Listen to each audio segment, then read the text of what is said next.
Good morning. Welcome to the third annual Band Directors Conference. We're running like 3 minutes late, but we're going to roll anyway. I'm going to start by, we're going to kind of go off the scale for just quite a second. So we have Dr. Monique Cook, who is principal of Dr. MLK High School, the hosting place, and she'd like to say a quick welcome before we bring my boss, Dr. Superintendent, Dr. Williams. Good morning and welcome. I am Monique Cook. Welcome to our Jaguar Land. We're so happy to have you all here. The restrooms are right outside. We have restrooms all over the building, but they're right outside. Terry has prepared refreshments, and just welcome. It's always a good idea to see the band directors because you all just make the city shine. I see you all for parade season, football seasons, and kudos to you because I know it's a very challenging but rewarding job. So welcome again. Once again, thank you, Dr. Cook. I had this big old spiel to introduce Dr. Williams, and I scratched it, and I said, you know what? She supported from the beginning. So that's all I got to say. She supported from the beginning. She's 100. What really surprised me and actually made me cry was when we had our HBCU band combine, and she showed up. And that was a big thing. So I'd like to introduce my boss, my superintendent, Dr. Avis Williams. Thank you so very much. Good morning, everybody. Good morning. So when I was preparing to come and speak to you guys, I was just thinking, what do band directors want to hear? You know, and I love music, I love band, and it made me really reflect on my own education as it relates to music. So when I was in middle school, first of all, I got picked on really bad in middle school. If y'all ever see me walking around with like cool sneakers on, it's like I'm trying to redeem myself from middle school, okay? But I really wanted to be in the band when I was in middle school, but we couldn't afford it. And so one of the teachers said, well, you know what? We do have some used band instruments that you could borrow or rent or something of that nature. And we couldn't even afford to rent a used instrument. And I wanted to play the clarinet. And they had the bass clarinet. You guys know what the bass clarinet looks like, right? And so for a 7th grader who was already being picked on, the bass clarinet just didn't do it for me. It's kind of big and awkward, and so I was too embarrassed to even use it. And I never did go by and pick it up, and the band director nor the teachers never followed up with me. And I tell you that story, guys, because there are so many children out there that we touch when we see them, right? When we see them. And one of the things that really strikes me when I think about my own education is the times where I was not seen. The times when someone could have poured into me and they didn't. And as a child, you don't know that there are adults who are being paid to do that, right? You don't know that there are adults whose whole job is to do that. And so one of the things that I really try to do as an educator and as a leader is to make sure that we're lifting up our children, that we see them, we hear them, and we love them. And making sure that we're meeting their needs. And that's what I love about music education, because it really does hit the heart of what children need. And I'm going to be honest with y'all, I use ChatGPT. Has anybody used it before? It's pretty awesome, right? And so I asked ChatGPT, what are the benefits of music education? And of course, I already know that there are some related to critical thinking, related to even improving literacy skills, right? And so if y'all indulge me for just a moment. The first thing it mentions is cognitive development. Music education has been linked to enhanced brain development. Now, how awesome is that? How awesome is it that we as musicians, because I'm not a musician, can not only give children the joy of music and give them a skill that could be a lifetime of creativity, but it can also pour into them being better students, them being stronger scholars, them having more cognitive development, and being able to explore more and expand more. I think the one that strikes me as the most important is the emotional expression. Music allows individuals to express their emotions and creativity. And y'all know as young people, a lot of our students have a difficult time with that. You know, they want to be hard, and they think it's not okay to show emotion and creativity. And I've seen this for myself and musicians where you can feel their passion. You can feel their love and the intensity with which they play music. And I just love music for that. I'm going to share one more with you. And this is an important one. Discipline and perseverance. Learning an instrument or participating in music education requires dedication, practice, and perseverance. And I know you all know that. And when we teach our children how to persevere, those are life skills. You know, that's teaching them to not give up in life. It's teaching them the importance of if you fall down, get back up. You know, the saying says if you fall down 7 times, get up 8 times, right? And so for our children to learn music and not only to get the creativity, the cognitive development, but also those skills, those lifelong skills that let them stay the course, that help them understand what it means to achieve something. And then on top of all of that, I really strongly believe that music makes people better people. You know, one of my favorite things is going to any event where there's live music. And I thoroughly enjoyed seeing our scholars during Mardi Gras and all of the graduations that had bands, and even just around town. And nothing hurts my heart more than when I'm in the French Quarter and I see these babies beating on buckets. Now, I get it, you know, in terms of them needing to help their families financially and their need to do something. And I'm a big believer in street performers. Let me be real clear about that. But when a baby is just beating on a bucket and it's not a skill, it's not helping their cognitive development. Maybe it's teaching some perseverance, but is that really how we want our children to learn how to stick with things? And so what I love about music educators is you all are actually pouring not only the love for music, but the skill set.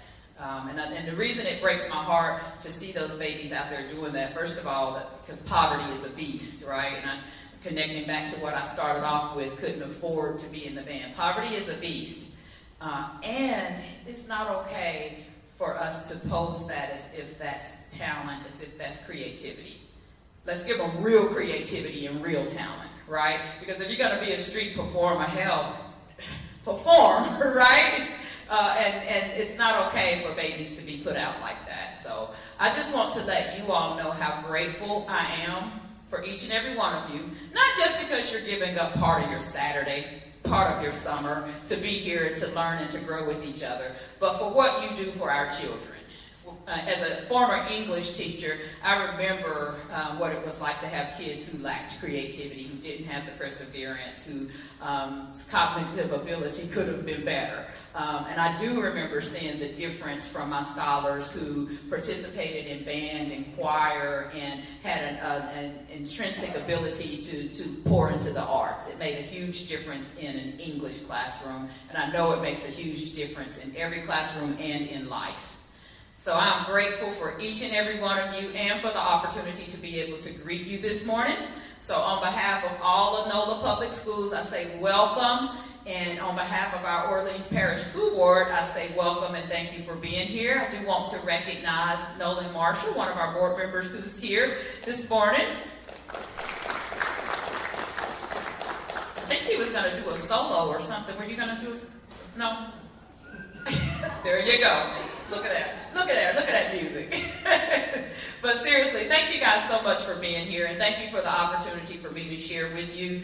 I'm kind of dressed down because my next event is yoga outside, so I'll get ready to get, I know, namaste. I'm really excited about that and getting out into the community. But I hope you guys have an amazing conference. And again, thank you for what you do. And I look forward to continuing to support the work that you do, because I know how important it is to our children and to our community. Thank you.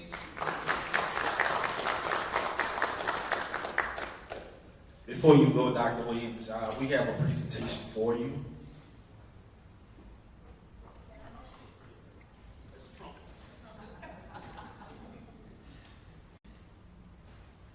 Actually, we got two presentations for Dr. Williams.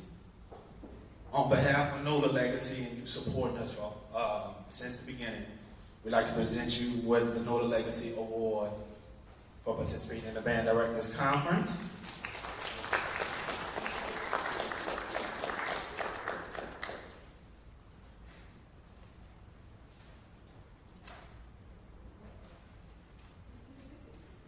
And we have a t-shirt for you.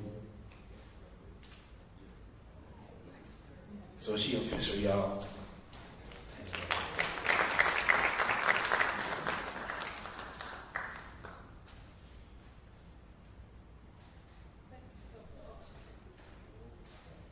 But we got one more thing too. Chris, come up to the stage real quick.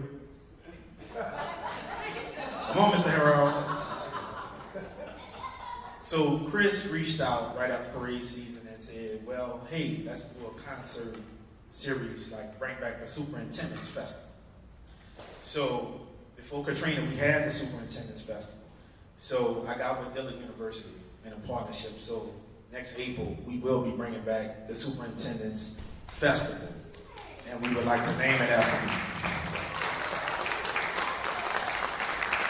So that's joy. So when y'all make y'all purchases for instruments, y'all need to purchase some concert instruments. Because I'll be on the group text messages. Oh, I need a timpani. Can you bring the timpani over here? Because we got a concert. So now you got to invest in concert instruments. So we're going to have a whole panel. You will be judged. And the whole nine. So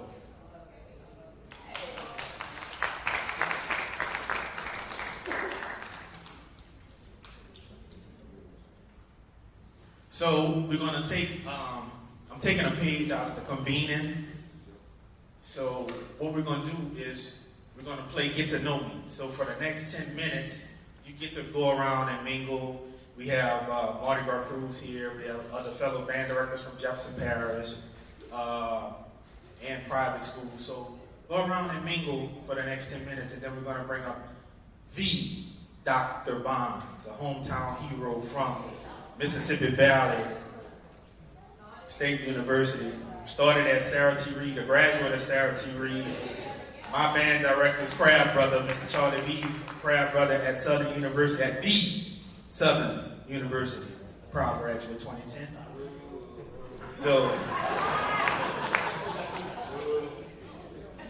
So just take this time, get some refreshments. They have some refreshments at the concession stand. We do all have some small gifts at the table where you register that as well.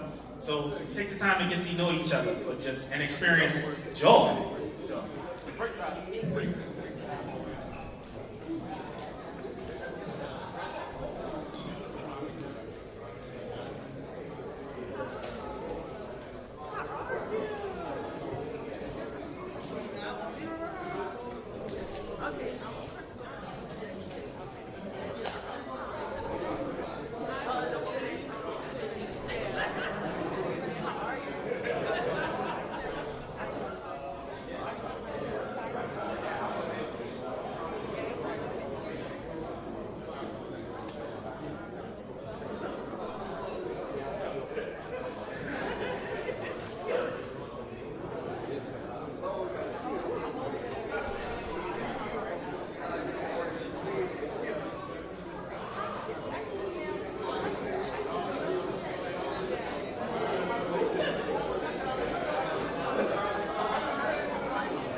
based on data, I do contemporary menswear, having a desk and chair that are white.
guys. I need everybody back to their seats. Back to their seats.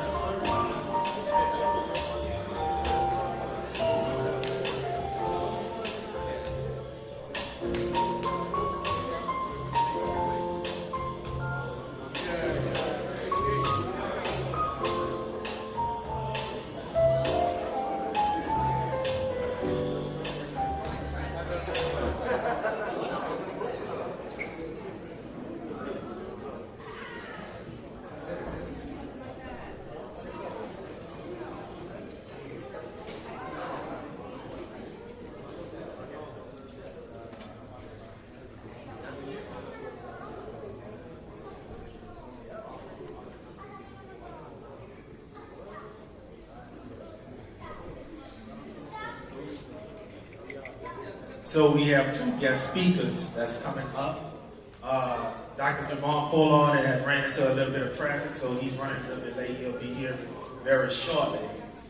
But the gentleman I'm about to introduce actually needs no introduction. He's a son of New Orleans, product of Sarah T. Reed High School, product of the Southern University. He started up Talladega's marching band into the juggernaut that it is today, and now he's at Mississippi Valley. Let's give a warm welcome to Dr. Bond.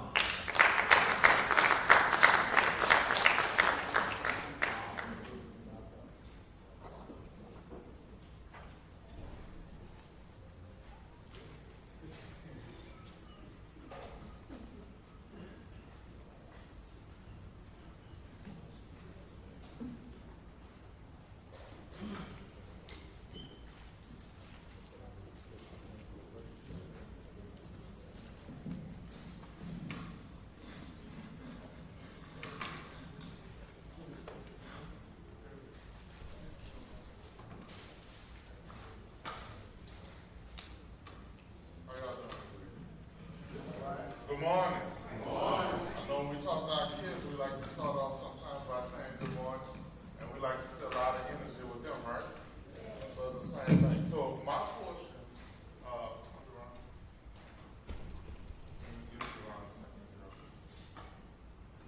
my student, get on up here.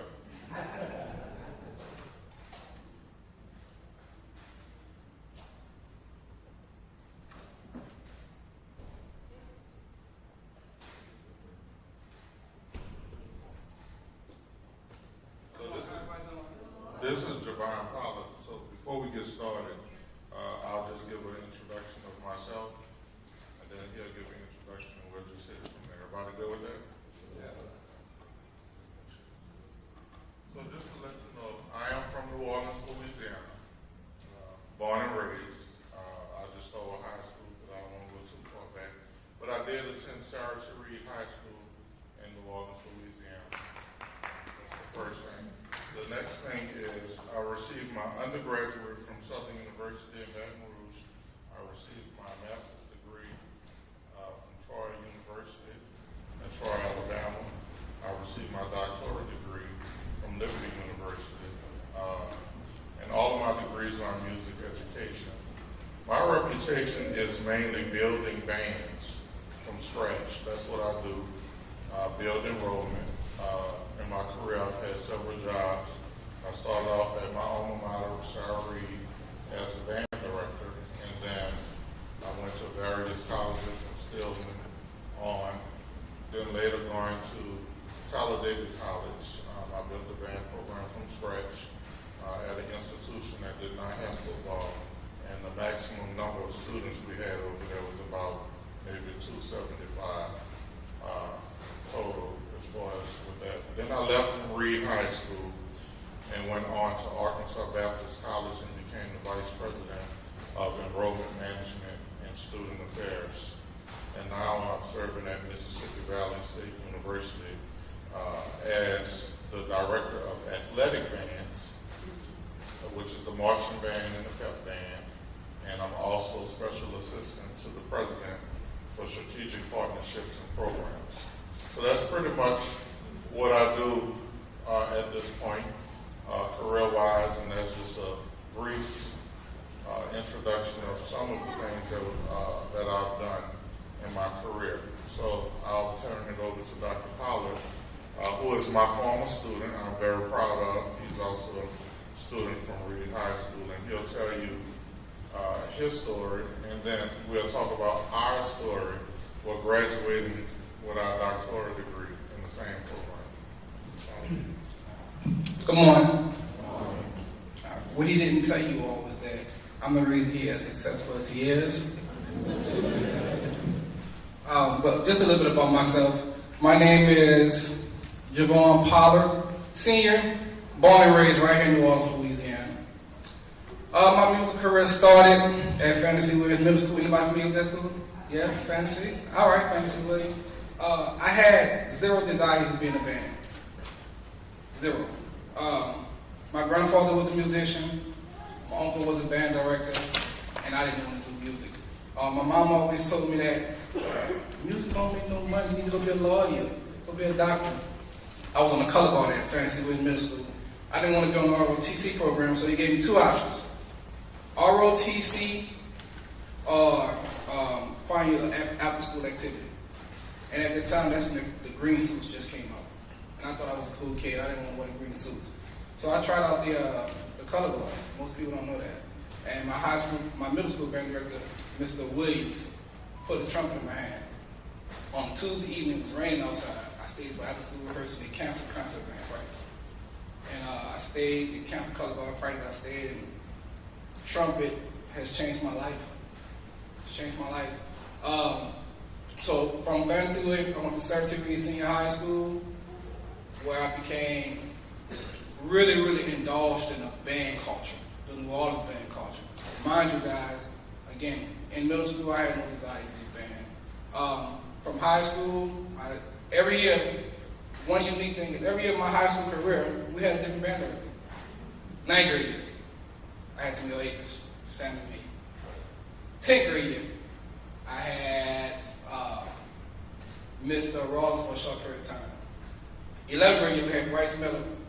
In my 12th grade year, finally, we put that thing together. Dr. Barnes came over. We clashed a whole lot actually, because that was just the nature of it.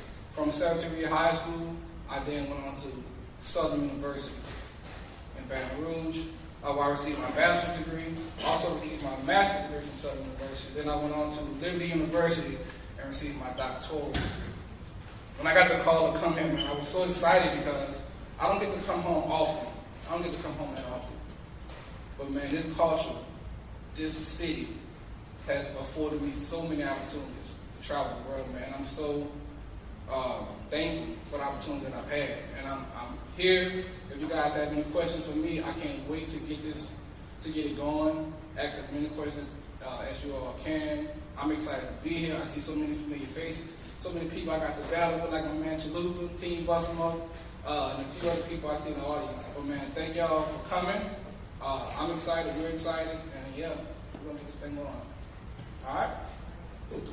Now, before we get started on the questions, I do want to touch upon 5 tenets for recruitment and retention. If you can just bear with me for a few minutes. The first tenet I'd like to talk about is service.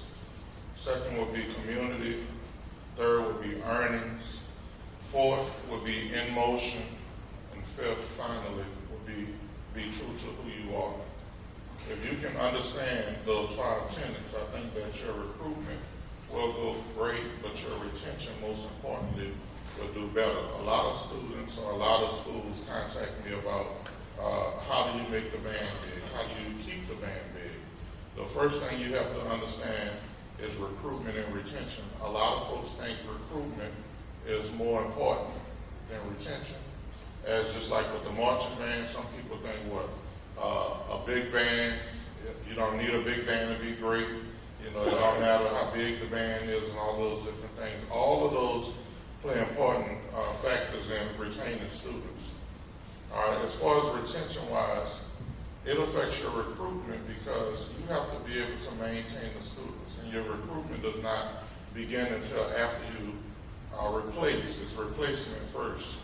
So if, let's just say, for instance, you start your year off with 100 students, and your principal is expecting 100 students, and you drop down to 50 students, and your principal is talking about recruiting students, before you can recruit any students, you have to replace the students that you lost.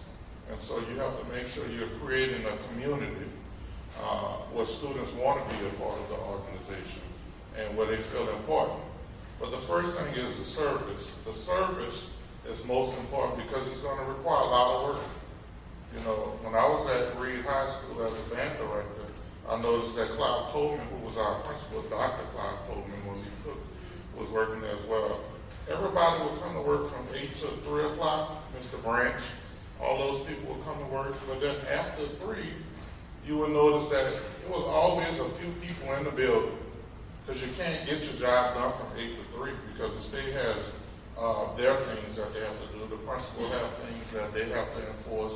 So you can't really do what you want to do from 8 to 3 o'clock. That's after. That's extracurricular. What does extracurricular mean?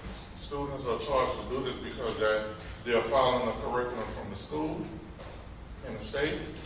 And then you have one that you set for the marching band, the concert band, whatever choice you choose to do. And it requires a lot of service and a lot of hard work. A lot of folks say we don't get paid for what we do enough. If you're in it for the money, you're in it for the wrong reason. Okay? My greatest joy in my whole career was at Talladega College so far, where we graduated 250 plus students out of the marching band, because at one point that's all we had was a marching band. And a lot of people think, oh, you need concert band. Any band is good to teach fundamentals. You have to get the attention of the students first. And whatever you use to get the attention of the students, you have to retain those students. And it requires a lot of service. A lot of service. That means what? Some kid's going to call you. You're a principal, you're a CEO. You already know you're going to have kids who are going to come in there who can't afford something. And you have to have some change on the side to help the student. Or you may see, like I had a reputation, they would say, when he was in the band, we would buy shirts and shoes and all that to get kids to come. Well, let me just touch that. At Reed High School, we was not going to let your shirt and your shoes stop you from getting the opportunity that you need. We always had people at our school on the instructional side that had things already planned out. So if a kid came to school and you noticed that their shirt was dirty every day, and you know that you're trying to keep a standard, Mr. Branch, go see Mr. Branch. Mr. Branch is going to give you a shirt. Go see Ms. Cook. She's going to make sure you're hungry. Okay, we're not going to tell everybody you're hungry. We're going to feed you. That's the type of service you have to do. That's an investment. You know, if you're a band director and you're saying you're not going to spend your money, you're not going to spend your time, you're in the wrong business. Bands are falling because of some of the band directors. I hate to say it like that, because they're not putting the service into their organization. But that's a story for another day. We talk about community a lot when we're talking about maintaining a band. Inside of a community, you know, we used to use a model back in the day called small learning communities. And you have small learning communities. You are already ahead of it. Your small learning community is your trumpet section, your trombone section. All of the new things that they think are new, we've been doing it for years as band directors. When you have your students and you're teaching your trumpet players by themselves, then guess what you're doing? You're creating that culture of a small learning community. That's a community inside of the band community, right? So you're making sure that that small learning community is what? Centered student learning. That's what you're doing. You have your section leaders teaching, right? So if they're teaching students, then guess what? A student will learn something better from their peers than what they were with you. I'll use Javon Pollard as an example. Fabulous trumpet player. Fabulous. It was Juvon and maybe another trumpet player that was not just as good, but I always thought Javon just was probably the better one because he took his instrument serious. He took life serious. When everybody else was bullcrap, he was working on that home in the organ book. So I knew for a fact, who could teach the trumpet section better? Myself, the band director, or the student? I think the student can do a better job of teaching or disseminating some information, because guess what? I can spend my time trying to do that, or I could be helping somebody else who need help. So if you have a lot of student-centered learning, that's going to help you retain your students. All right? Everybody understand that? And then we talk about our earnings, a lot about the earnings. And that student-centered learning kind of falls into their earnings as well. Because once those students feel engaged and they feel like they're a part of the organization, they what? Have ownership. When I go to a Bible class, I can use that as an example. And one thing they say is give everybody something to do. You're responsible for picking up the paper. You're responsible for making sure they got a valve board. You're responsible for making sure they, whatever, everybody has the right span on. You're the one responsible for making sure everybody got gloves on. Everybody feel like they're earning and taking part in what you have going on, then what? They're buying into the program. All of that's about your retention, right?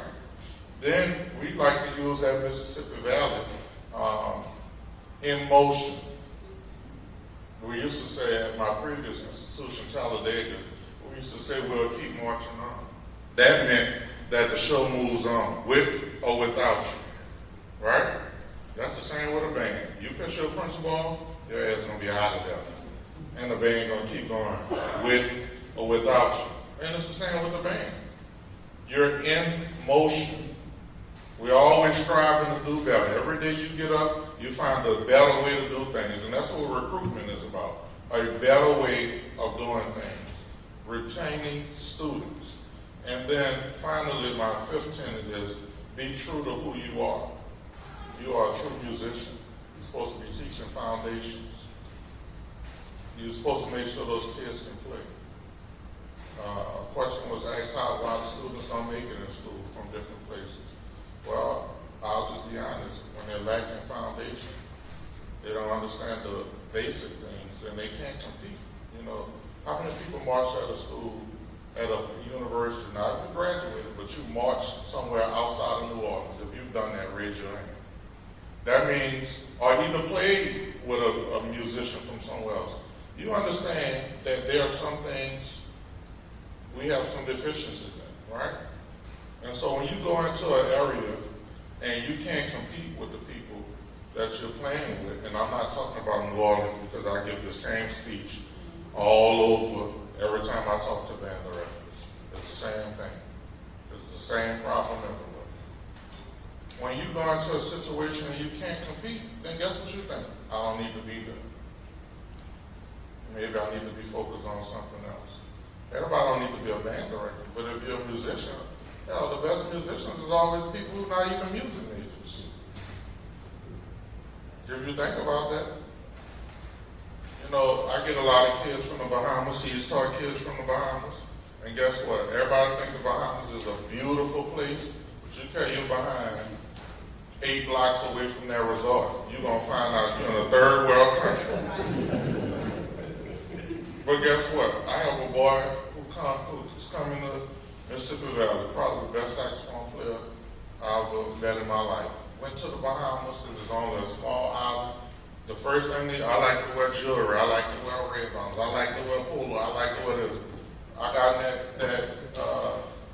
in that van, the first thing they said, sir, you need to go change.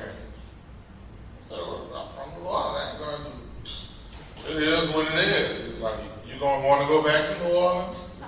Go put on a t-shirt, go put on some shorts, put on some tennis shoes, and then come back to the van. If you really want to go and see what's going on. Third world country. If it look real, they're taking it. Now, why did I say that? We have those same challenges here.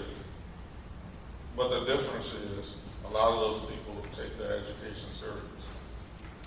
And we have to make sure we take our craft serious and make sure we're teaching the foundations, because those kids coming in there can play, they can tell you the rhythms of the raindrops. That's how serious a lot of folks are. So we have to make sure we're preparing our kids to go on. You know, and I'm not going to take too much more of your time. I look at this NOLA legacy as something special. The reason I look at it is because you have an organization, and I'm not just saying this because I'm here. And if you know anything about me, I wouldn't care where I'm at, I'm going to say how I feel. But one thing I do like is they're trying to bridge the gap. You know, the combine that they had, I remember maybe about 12, 13 years ago going to Chicago, and they had all the kids coming into a room, and then they would sit on the stage, and they'll play their instrument, and then the band directors will turn their nose up at them. Because, you know, y'all deal with band directors on a collegiate level. They want to run their behinds to New Orleans and get all of your students, and some of us so foolish, we will send them away to those schools knowing that our kids need a little something extra. You know, yes, I would like the student to come to Mississippi Valley. It's a big school. It's not as big as Texas Southern. It's not as big as Jackson State, but it's a bigger school. You know, Talladega was a smaller section. Some of the kids needed it one-on-one, and they would have did better at Talladega. I'm not an advocate for Mississippi Valley, but I don't care what student go as long as they get a degree. You know, and we all should feel the same way. But we like to send our kids to the school that we went to because it was a good fit for us. You have to have a good fit for the student. Now, back to the foundations again. Make sure that you're teaching the foundations to the best of your ability. And you can't blame your principal. It's not on the principal. It's not on the CEO. It's on you as the band director to build, right? Now, all of that's my 5 tenets that goes back to recruitment. You cannot recruit better than your students. At Reed High School, we had this park called Jazzland. We had students like Juvon, Mr. Branch, Mr. Coleman, Ms. Cook, all of them used to get these free passes. Guess what? Javon and them used to go and talk to their friends. They give them passes. They go and have a good time. And then they came back to Reed to see the community. Students look at how you interact with your students. A kid don't care to know what you know until they know that you care. When I go all over the country, I like to think I'm probably one of the better recruiters out there because I understand identify, isolate, overcome. I'm going to identify why you're not coming. Then I'm going to isolate why you should be there. And I'm going to deal with your problem, and then we're going to overcome this together. Yes, they think we are snobbish and snooty. No, we're not. I just don't have time for foolishness. I'll talk to your parent about it, but I'm not going to beg you to come. Well, I'm going to beg you to help you.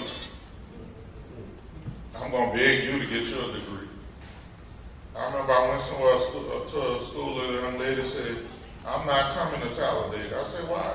Y'all don't have no football team. I said, you don't have a degree. Now, you going to come to school or you're not? She laughed at all of her friends who went on to Talladega. I ran into that young lady when I went to Nashville, working like a dog.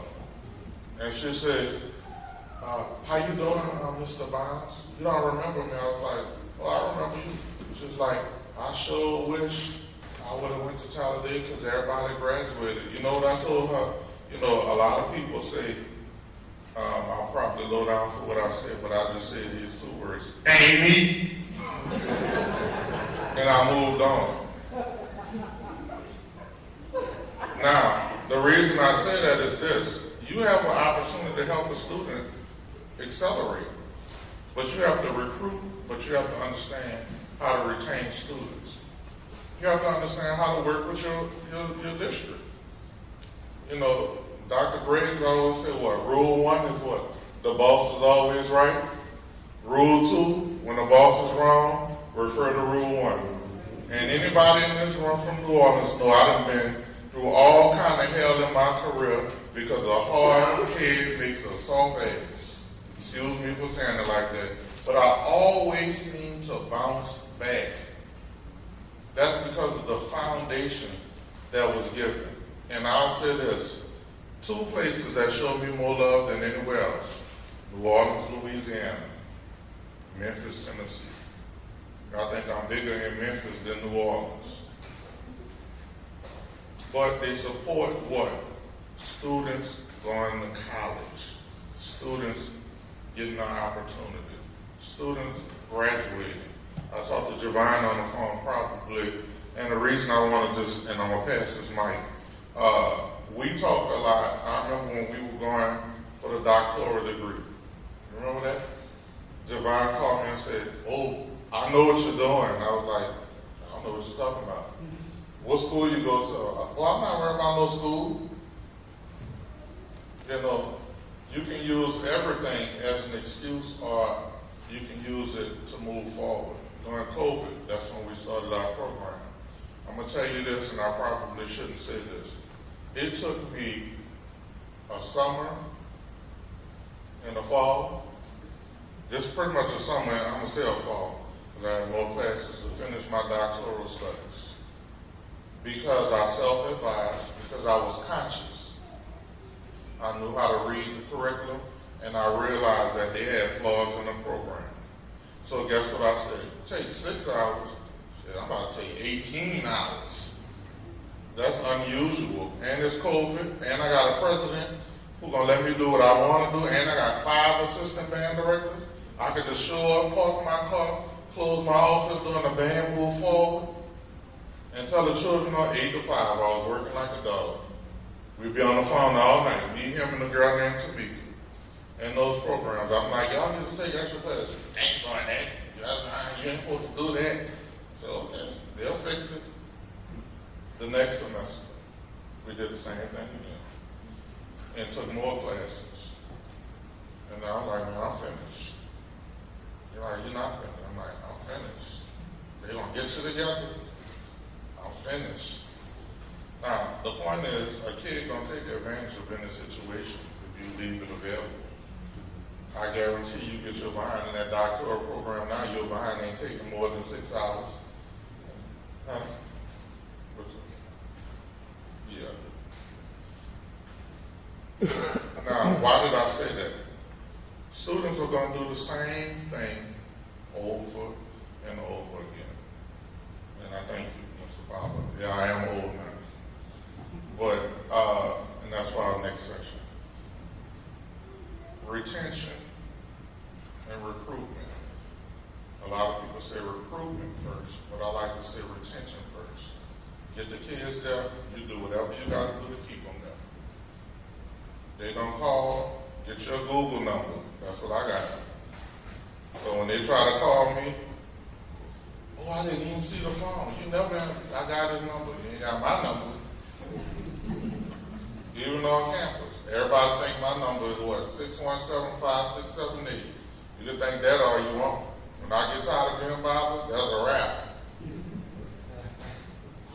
But I'm going to work and work and work and work. I'm what they call a workhorse. You're what they call a workhorse. You think that in the car just popped out of the blue, excuse me for putting you on the spot, young audience, I know that's the new program. I'm talking about new programs to us. You think those people just got, and I'm not slighting no other organization, please don't take it that way. You know, I went to Bonneville High School and got a fabulous trumpet player. All organizations have what? Great musicians. Some kids are going to take it serious. But your job is to get them to us. Our job is to get them into the workforce. They're going to stay. If your student's going to a program and you notice every year they don't stay in the school and they drop out, then you need to self-evaluate what you're putting in their minds. Because maybe what you're producing is not a good fit for where they're trying to go. You have to make sure that your students are matriculating through college. And it don't stop when you drop them off or when they graduate. You are vested. You let us piss a kid off, they're going to call their high school band director and tell them everything, and then yet you still sending 100,000 people over there. And then you calling me asking me why I'm not coming to your school. I'm not coming to your school. I know one thing, I'm going to use lines, I don't even know if he's in the room or I'm just using people I know. I know for a fact what type of student I'm going to get from each band program. I profile the students. Some students are going to come in there and their behinds can't play, but they have a desire to get education. So what's more important to me, my importance is making sure the student get the degree, you know, helping the schools enrollment, so we're going to work with them and help them through because they want the degree. But then I know some schools I'm going to get some what? Great musicians. So it's a community, it's a microcosm of the world. That's what you're creating, a microcosm of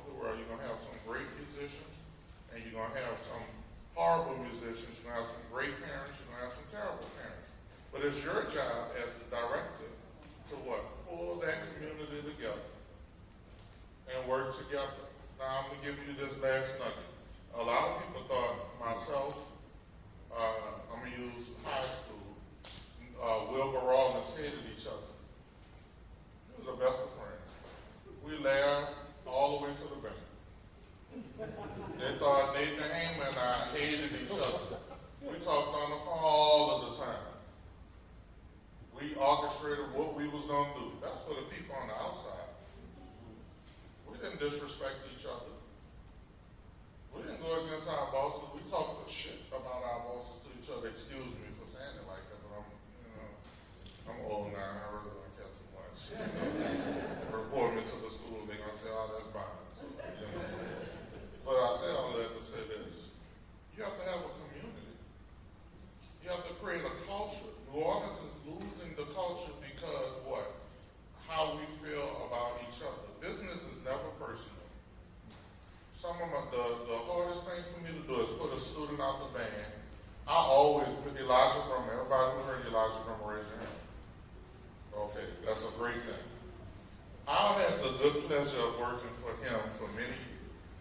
And I always asked Brummer, why you let him back in the band? I couldn't curse because Brummer ain't going for that. Why you let him back? Miguel, how many times you gotta forgive? 70 times 70 times 70. Look at the bigger picture. He said that for the longest. Another person, Brummer, why you letting him in the band? You know he do blah, blah, blah. That's not your concern. Brummer, why you keep giving them a chance? So I took that same model over to Talladega. When the student mess up, I might put them out the band. I try not to take their scholarship unless I absolutely have to.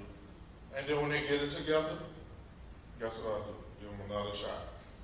And that's how I live my life. Whenever something goes wrong, I give you another shot. I give you another shot. You got to do that with those kids. Somewhere it's going to click. You have kids in your program you know you shouldn't have let back in there. And you have an advocate for students. All of that builds upon your retention. All of that builds upon your recruitment. All right?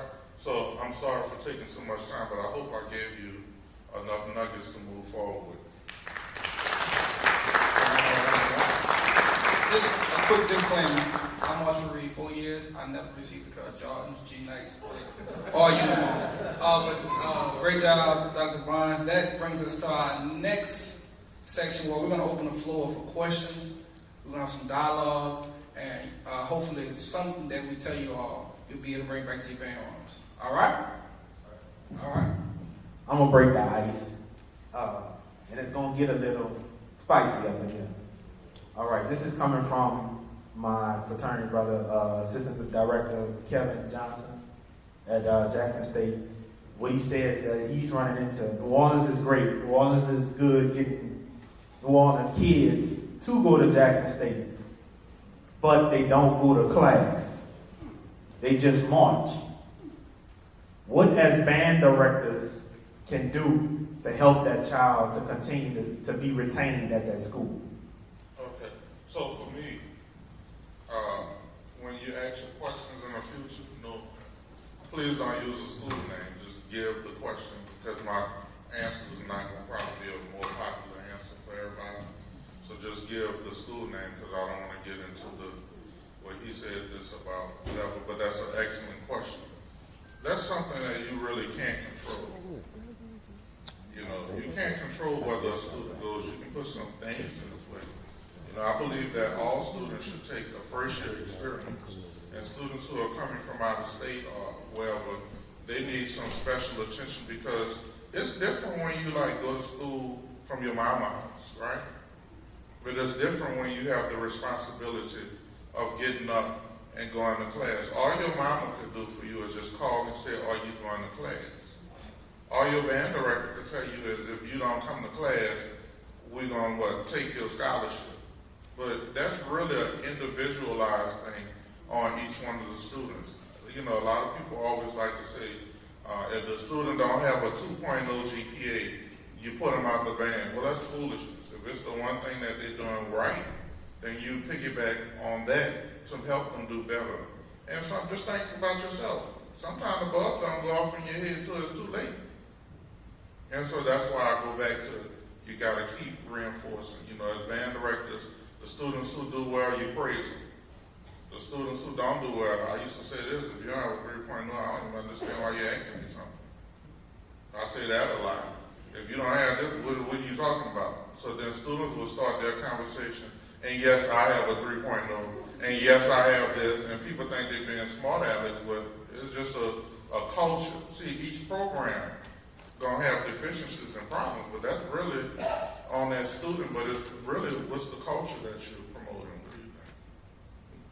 I agree with Dr. Barnes, but I'm going to just talk specifically about Texas Southern University. At Texas Southern University, we have roughly about 28 kids from New Orleans. Of that 28, we were able to retain about 20.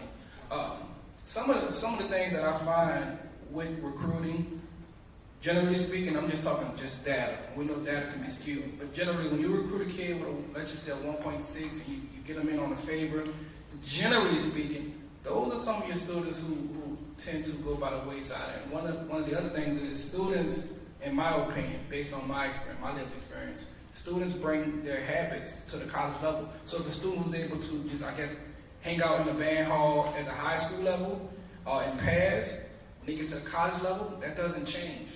The only difference is they're not hanging out in the band hall, they're hanging out in the dormitories. So you'd be surprised how many kids, we pull their grades up, and the kid has 4 F's and an A in band at the college level. Well, that particular student did exactly what they were doing at the high school level.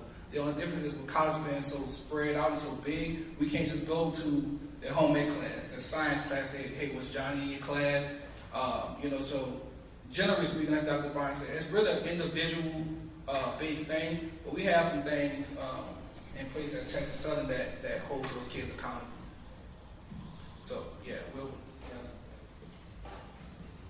Hey, how y'all doing? I'm Tim Green. So this is my 6th year teaching. I taught 5 years at Belfair, in Baton Rouge, and I was assistant band director at Estruma High School last year. So I'm now at Broadmoor High School, where we're trying to build a culture, trying to build something. They had something last year, we're trying to expand upon it. So beyond the 5 things that you talked about as far as retention and recruitment, what are some other things I can do to kind of help build this culture? Are you talking Baton Rouge culture where you are now? Yeah, I'm at Broadmoor High School in Baton Rouge. You mentioned Estruma. I taught at Estruma for 9 years. And Estruma is a really big community-based school.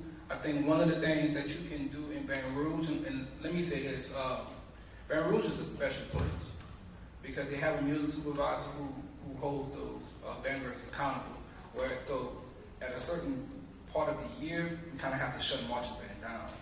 One of the things that you can do, I guess, is Baton Rouge is real big on incentives. So if you can find ways to give those kids incentives, I know in New Orleans that everything is based on performance. But I think incentivizing those kids with smaller scale performance, that would help in Baton Rouge. I know it helped me. When I was at Estruma, I involved the community in everything. I had a booster president who was real popular in the city. You just got to get those kids involved, man. You got to get that community involved. If, like, for example, with a Broadmoor, y'all say was what, about 1,200 students, close to it, somewhere around that? With 1,200 students, man, Broadmoor has a huge alumni base. You don't see them as much because the school is kind of on the back end right now, with the sport athletics and the school in general. But I think, man, what you can do is just cultivate a winning pedigree over there. That's going to help, like, with just small incentive performances. And I think that would really help that program. I'm very familiar with Baton Rouge, but we could definitely talk after this and I can give you some more insight on just the Baton Rouge area in general. All right? How y'all doing? Good morning, gentlemen. My name is Torian Wynn. I'm a director on the Jefferson Parish side in back in Woodbury, Jefferson Rise. I just started teaching. I used to be an assistant at Alice Hart, and I'm now over there trying to figure into the band over there. So my question kind of comes from a stance of not being from New Orleans. I'm not from New Orleans, I'm from North Carolina, and I wanted to know that history aspect of like the atmosphere of probably like Quick-Katrina, or the atmosphere of like what the band world was like. Because it says it's different now, and it says a lot of different cultural, like, not cultural, but like it's a lot of it's a lot of different timing. Like the kids are different, things are different as far as how to go about things. And so I just wanted to ask a question of, do you think is one better now for directors than it was prior? Or do you think that it's something that's missing over the prior atmosphere of band in the city? So, I was a band director in New Orleans pre-Katrina, and I understand the culture very well. The problem is, I'm not going to say the problem, and I also understand the culture of North Carolina and South Carolina because I was recruited from there, and I have quite a few friends who are band directors. And it's not a cultural thing, it's a band director's thing. We, as I said earlier, we had a lot of competition. Lawrence Rawlins, I saw him in here, I guess he left out. Lawrence Rawlins, Wilbur Rawlins, Lyons Jackson, Bremer, myself, all of us created a culture of excellence amongst ourselves. We never wanted to be in a situation where our band got outshined by another band. I remember we used to march for different homecomings and stuff, just to do certain things. But we never wanted to lose. We always wanted to win. We always spent the time with our kids. When we went out, we could have battled Carver or Kennedy 100 times. And each time would be just as exciting as the first time because we prepared the students. The competitive nature, as Dr. Pollard spoke about earlier a few minutes ago, that competitive edge, competition is great. It don't have to be brutal. If you know you're going against the best, you prepare for the best. Because your professional reputation is on the line, right? When I hear a lot of kids, or not kids, but band directors say they want to go to a college, but nobody wants to be they want a ready-made program. Me personally, I never had a desire to teach at Southern University, and that was my alma mater. I always had a desire to go out and do my own thing. That's why you're going to always find me, if I start over, it's going to be the bottom of the barrel.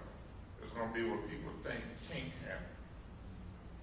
And I'm going to go in and try to do my thing. The only school that had something where people didn't know that I ever worked at was Reed High School.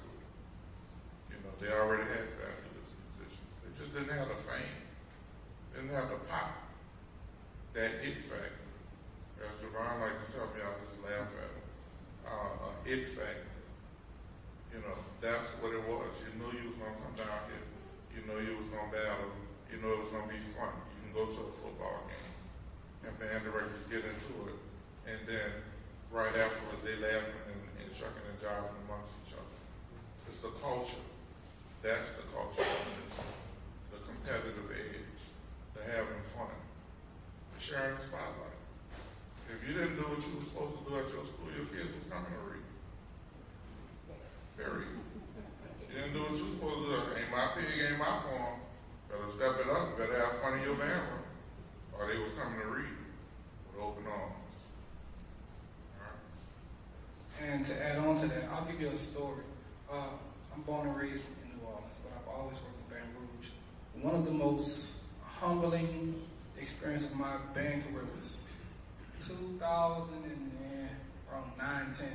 We did a battle band at Southern University, and we talk about being competitive. Literally, my band was we was titled high school, but the students that I serviced was 7th through 9th grade, really. I had a few juniors here and there, and because I'm so competitive, I wanted to get in the mix. I just wanted to give my kids an experience. So what I did, I went up against who I thought was the best band at that time, Wilbur Rawlins. Now, mind you, I waited in the parking lot. I'm hyping my kids. Man, my head, it's a psyche to the ground. I know we can't win. We understaffed, under everything. So, but I told my kids, I said, hey, man, we're about to get him. Now my head is, it's a different story. So, Wilbur Rawlins gave me the opportunity to play against his band. And my kids, they saw that. And so sometimes, man, to understand the culture, you got to get in it. You got to get in the trenches. You got to throw your band out there. A lot of times, man, we don't want our band to be seen until they're ready. Well, if you waiting for them to be ready, you're going to keep on waiting. Sometimes the best experience is for them to go there and somebody smack them. And then they get to see that Monday after we experienced what we did with Wilbur Rollins. Every day, I never had another personal issue that year. Because my one day was embarrassed. Because mind you, we're the best band in Baton Rouge, but that's a small scope. That's a very small scope. And then for me, again, we talk about psyche. I knew I was the best because there was no other bands that were even remotely close to what I was doing. And I brought the New Orleans culture, or what I thought the New Orleans culture was, what I was taught, to Baton Rouge. And you know, from that moment on, man, it changed the whole trajectory of my program, my mindset as well. Because, man, the one thing you don't want to do is, man, you don't want to get embarrassed. And then the second thing is you got to read that on the internet all day. So, man, when you talk about you're from North Carolina, you know, how can you get your kids involved? The best way to get them involved is throw them in the trenches. Go put them up against a Abramson, a Landry Walker, an Edna Carr, or whoever. And hey, the outcome may not be favorable, but the end result of what that's going to do for those kids, man, that's going to grow your program. You know, you can't be afraid, man, to get in there. Muhammad Ali lost a fight or two before as well. We still call him the greatest to ever do it. So for you, young man, the guy who's from North Carolina, put him in there, man. Work your band to the best of your abilities, and put him on that scale. Do a battle of band or two. All right. That was a good question. So you can't really see while the lights was in your eye. But me personally, as far as I can remember, I think Wilbur Rollins would probably be one of the older band directors, the more seasoned band directors, and I know they may have one or two that's probably been there longer. What I would recommend you do, and I recommend anybody in this room, because he's probably had one of the most successful track records as it relates to building programs. What I would probably do is get it. I'll give y'all his phone number because I don't give it up. 504-621-8135. I will give his phone number, and I know he wouldn't mind you calling him. But call him, pick his brain. He know a lot. You know, I've been very successful. That was my #1 competitor when I was in high school, or at high school teaching. You know, really there's no binds without will. There ain't no will without binds. Sugar and pop. Talk to him. Everything I'm telling you, or he's gonna tell you, I'm more than sure he already knows it. And he can guide you, and just take your pride, everybody please, and put it on the side. And if you can put your pride on the side and go and approach him, you'll be good. But that's all I got. We would like to thank Dr. Bonds and Dr. Pollard for coming. I know Dr. Bonds got to catch a flight in a few. So give them a round of applause.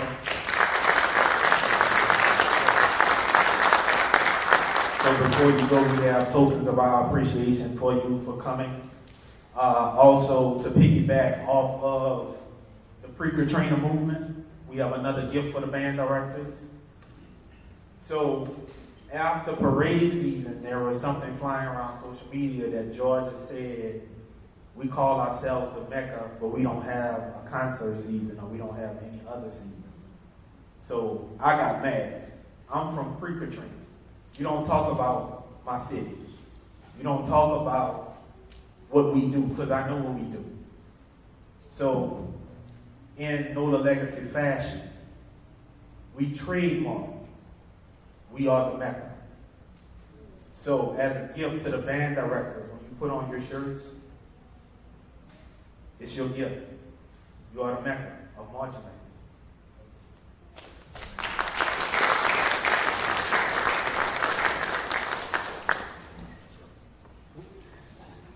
Vanetta and Jonee, take that to Georgia and tell them.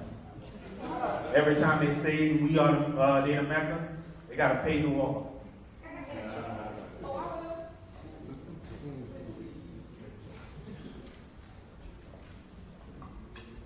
I would like to present Dr. Miguel and Dr. Javon Pollard with the NOLA Legacy Bands Award. Y'all have supported us since the beginning, so thank you for the support and the continued support, and thank you for coming down.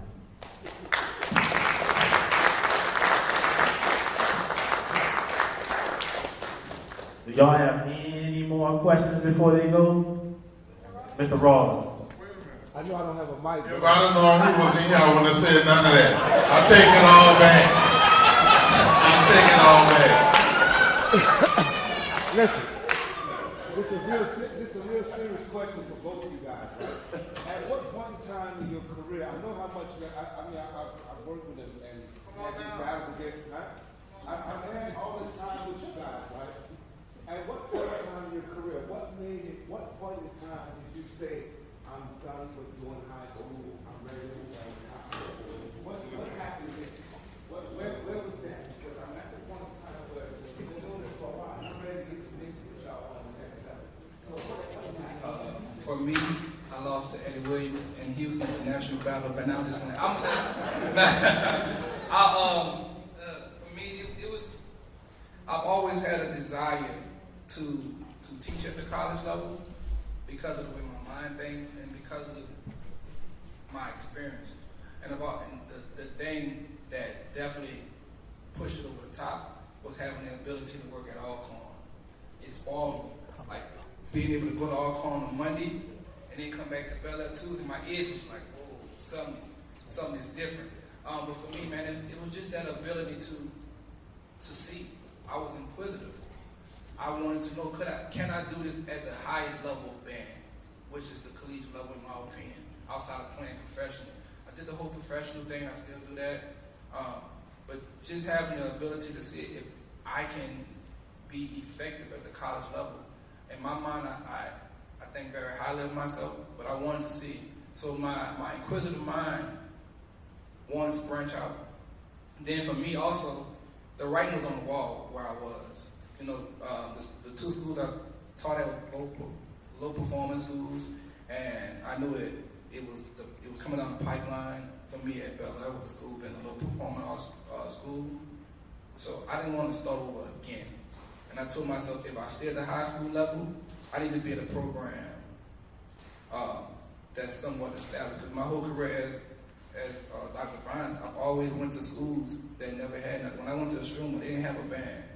I left Estruma, I went to Bel Air. They had a drum section with like 8 people. I always wanted to start my own thing because I never wanted to subject myself to doing the norm or doing what the, I guess, tradition was. And I knew at a school like Estruma and Bel Air, I would be afforded the opportunity to do my own thing. And then the great thing about teaching at schools like that is, and I learned this from you, anything you do is great to them because they didn't have them. So now you become the superhero of the school. And I know that if I was granted the opportunity,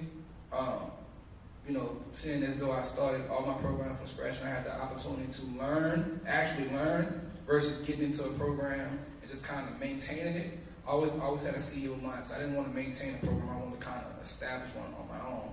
So once I established that, I taught 17 years. Once I did all that, I just prayed, and I felt like going to the college level full-time was what I wanted to do. And I encourage you, come on, get to the next level. I'll be waiting on you because I owe you one. So they told me that and watch what happened this fall. Well, anyway, but listen to this. To answer Mr. Rollins' question, I kind of got tricked into it, right? I couldn't get certified at one point. Everybody here who got an ancillary certification, you need to thank me. Because during that time, I could not get my certification together.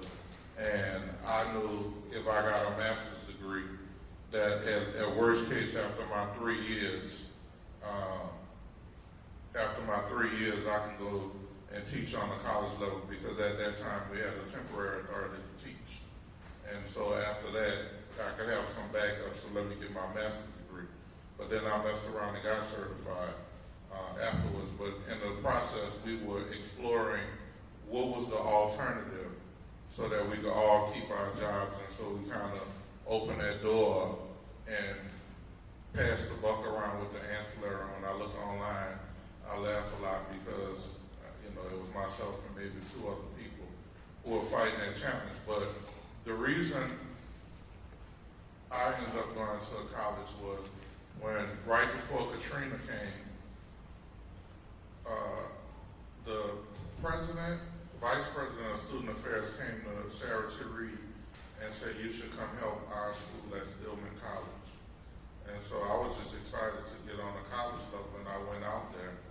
And then once I got the feel of, wait, I don't have to work 8 to 5? What? I can just come right before band practice? I'm like, oh, okay, well, that's easy. What? I don't have to show up for my classes if I don't feel like? Oh, that's easy. So then it became habit for me. And I was just playing band. When I got too tired, and I've fallen. And when I fell, it was a great fall. And I could have went to a high school. And then I said, you know what? Let me try college again. So then I got the call for Talladega, and I laughed and laughed and laughed. And then when I got to Talladega, a lot of people didn't know when they used to say how bad the band sound. Remember that years ago in 2012? What they didn't know is we had people who thought the bell was the mouthpiece. So we taught beginning band at Talladega, and then as we got the program up and going, then, the band got better once we taught. And I realized this is for me. But then I always try something different. I went on to be a vice president. I was like, oh, I like the power, but this ain't me. So now, as you say, come to the sway. I don't want to say nothing. I'm going to bust some ass. Oh, yes. I'm coming. Will, I'm coming. It won't be the same. I'm done. As I drop the mic. Thank y'all for your time and attention.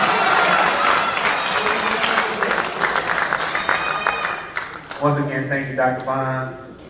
Thank you, Dr. Pollard. Comment. So we have another guest speaker, but first we'll have Mr. Nolan Marshall and a message from School Board President Olin Parker.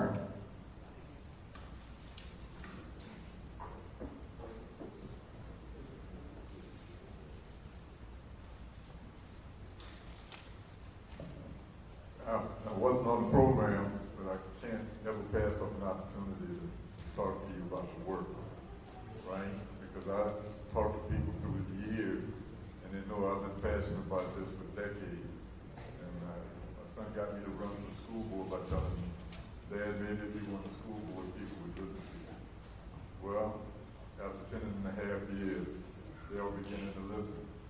And they're listening to what I've learned from you all through the years. Talking to different band directors, going to the Ellison Marcellus Foundation. Dr. Bond, before you leave, are you talking about Javon Bogan? Javon Bogan? No, this is Javon. Oh, okay. Gotcha. Thank you. The reason why I asked that, the reason why I asked that is because Javon Bogan has an organization that he's come down here from Carolina to start Save the Brass Band. He has a place on Broad Street where he brings kids after school to teach them how to read music, and etc. This is a journey, but none of this is going to happen until we have people actually working at solving problems. And what I'm trying to do right now is build an infrastructure within the district to support solutions. One of the band directors here, like Dr. Bond said, don't call names and things, but recently told me they were having trouble with one of the students that they wanted to lead a section, right? And couldn't get them to do what they needed to do in class and other places, right? But one of the things I've realized is that our student leaders, your band section leaders, your drum majors, your captains of the football team, any student in the school that had a leadership position needed to be trained to understand what leadership is all about. So one of the things I've got is I've got a place now dedicated next year to take that will pay for the the food, the lodging, transportation to and from the resort for a week at a time. I'm lining up facilitators to actually to have you all identify your potential leaders, and we'll take them there for a week-long training to understand what leadership is all about. So when you're talking about your section leader, they're just not trying to teach you music, but they also understand the culture that they have to build, how to work with them to improve the environment and things in the school. And the benefit that I'm saying of how I'm going to get the money to finance all of this is the fact that they don't just leave these skills at school, they take them back into their community, right? And they do the work in their community to help lead others in the right direction. That's just one thing. There's so many other things I've heard. I heard over at the Ellis Marcella Foundation a few weeks ago that a big problem is instrument repair, right? So a lot of you know the horn doctor, and we're working on a program right now to begin to develop people in this community to be able to repair instruments and to grow that from here to Baton Rouge to Shreveport to other places. We've got a model that we're going to design. None of that happens unless there are people actively working at these solutions. One of the biggest things is to bring the foundation, Ellis Marcella, along with the legacy of the Association of Bands, along with all of these Jazz and Heritage Foundation, all of these people that want to promote music, bring them together, right? Let the district be the convener. Bring everybody together, come up with ideas and solutions, right? And then we go out and we find the resources to make these things happen. That's the work that needs to happen.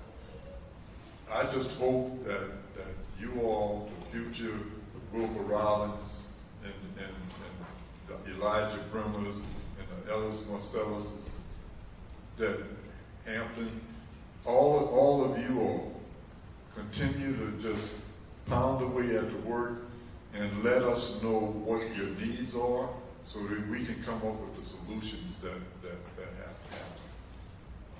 Structure has to be in place. We've got to build staff to work with you all, connect the dots, come up with solutions, find the resources, and make these things happen. Not just to make your life easier, but for the future of these kids and the future of our community. Thank you for giving me a few moments. I understand that we're working to bring about solutions. Thank you very much.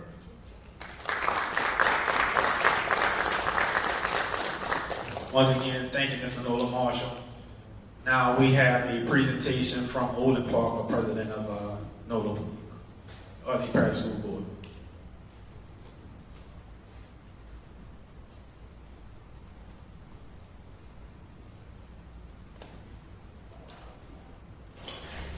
To all of the wonderful band directors in NOLA Public Schools, I just wanted to say thank you. Thank you for your service for our students. Thank you for enriching our community. Thank you for everything that you do. I have a special spot in my heart for band directors. My grandfather was actually a high school band director for a very long time. So I know the work that is put in, I know the attention to detail, and I know the mentoring that you do on a daily basis. You really are the heartbeat of our city, and I'm so grateful for you. I want to specifically call out today Mr. Rollins at Landry. I was having a conversation with Shamar Allen recently, and he just talked about the impact that you had on his life. It's been my honor as board president to rename two school facilities in Orleans Parish after former band directors. The Elijah Bremer campus, which was formerly Forche, and the Augustus Walker campus, which was formerly the O'Perry Walker campus. I've also been able to name a band room after Lloyd Harris. Just the list goes on, and those of you that are in the room right now are adding your name to the long list of band directors that have made their mark in New Orleans. I'm sorry I couldn't be here today, but I just wanted to express my gratitude for everything that you do. That was School Board President Olin Parker. Coming up next, we have Miss Angela Gillies. She's going to talk about classroom management. We're great band directors, but some have issues on the classroom management side. So we brought in a specialist, a master specialist on how to do classroom management. Ms. Angela?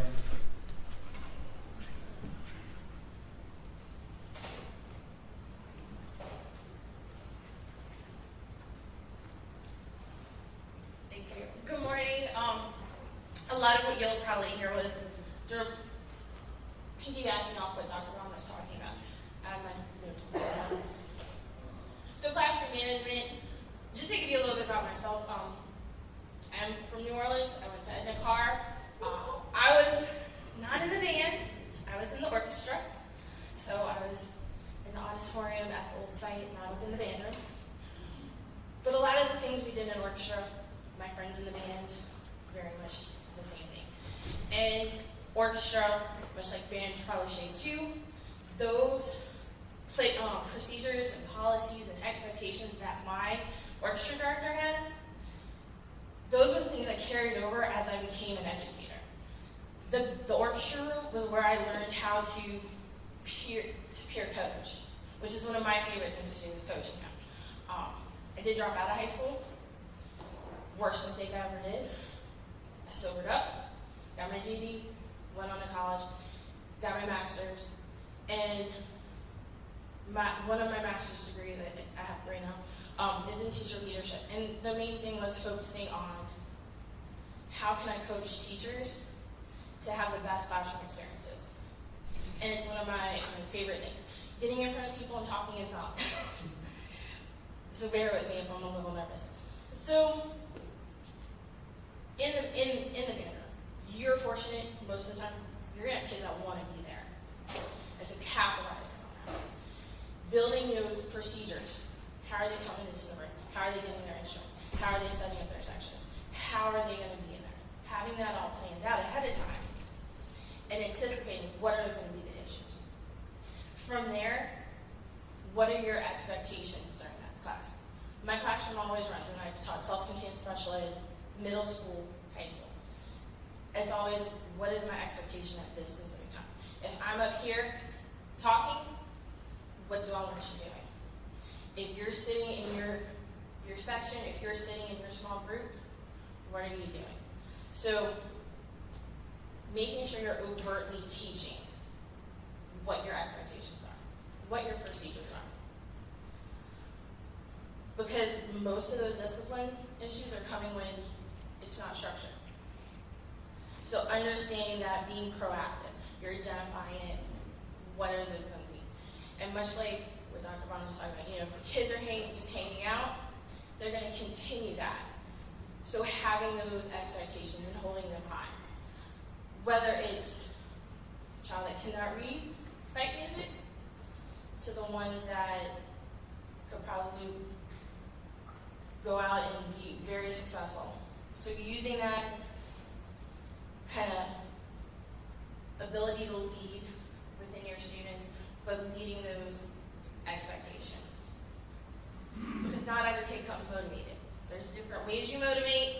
You're going to have some that they want to be in the band room because that's the place to be, because you've created that culture. But they don't want to play their instrument. They just want to chill. And then you're going to have the kids that they just want to play. And then sadly, hopefully you don't experience it, but I know at the high school I worked at, band also became the dumping ground. When a kid needed an elective, so they didn't want to be there, they didn't want to learn an instrument. And how do you get them engaged in that? And that's going back to your culture and going into what Dr. Brown was talking about with that recruitment and retention, building that, getting them excited to come into your classroom. I taught English to middle school kids. Have you met a boy that did not want to read a single book? Changing what you need to do to get that. Instead of reading the Odyssey, we read the crossover. And I saw boys wanting to go and buy books and having conversations. So finding the hook for those kids especially. Because that's going to end up stopping the misbehaviors, because now they're invested. This is a cool place to be.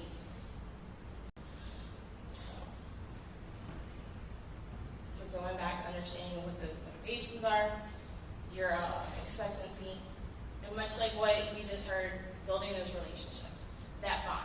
So you know it takes 3 positive interactions before you can give a negative interaction to a student and they still respect you. And so, especially with those kids that don't want to be in the band room, it might be, hey, I like your shirt. Hey, thanks for coming in. Hey, did you see the game last night? Yo, you were awesome on the court. Before you can go, hey, I need you to sit down. I need you to stop talking. So that they're building that rapport. So going into building the community, building the culture. But I'm sure y'all get it. So having those expectations. Now for me, the way I set my expectations, I used a model called Champs by Larry Springler, which is specifically, and it can be adapted, and it's talking about how do you set the conversation, how do you set the activity, the movement, how do you build everything. But it's your expectations. So going back to, I didn't have a lot of consequences. I didn't have a lot of rules. I had my expectations. And when you didn't do your expectations, I just went, hey, this isn't meeting my expectation. We're going to talk later. And because I built that relationship, that rapport, that was sometimes worse than me staying up calling home. Because the student, and this works, most of y'all are high school, this works with kindergartners. A kindergartner this year assaulted 4 staff members at the school I work at. Like, punched in the stomach, one was in the hospital. He never tried that with me because he knew I was going to have expectations if he came in my room. So, setting those expectations is key. Sorry. So when you're setting these expectations, these procedures, there's a difference between telling, which I'm kind of doing that right now, and teaching. And when you're teaching it to students, that's where it's going to come. That's where they're going to get, oh, because they're doing. Much like for me when I was in the orchestra room, when I was practicing, when I was going through it, and my orchestra director would say, no, you need to move your finger here. And sometimes she had to physically move it, but going through the act of actually going through it, instead of just saying, hey, I want you to just walk in. No, we're going to line up, we're all going to walk in. As a graduation sponsor, I do the same thing. I would literally walk them through, here's how you're going to walk in, here's how you're going to sit, here's how you're going to be there. So really it goes back to your expectations, setting, being clear, anticipating what you're going to see are the issues for students.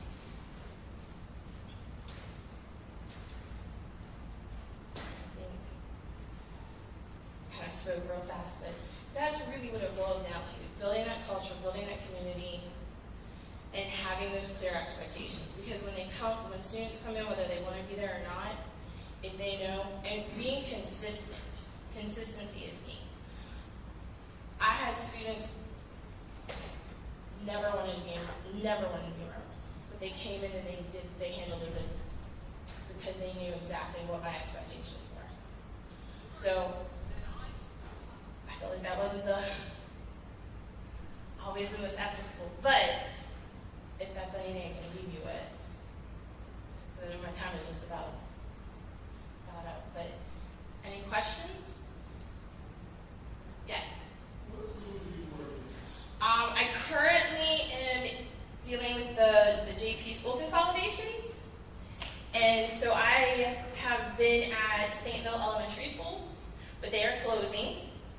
I've been a master teacher. So I've been currently placed at Patrick Taylor, but I have been interviewing at other schools for master teacher positions to continue in that path, so I continue coaching.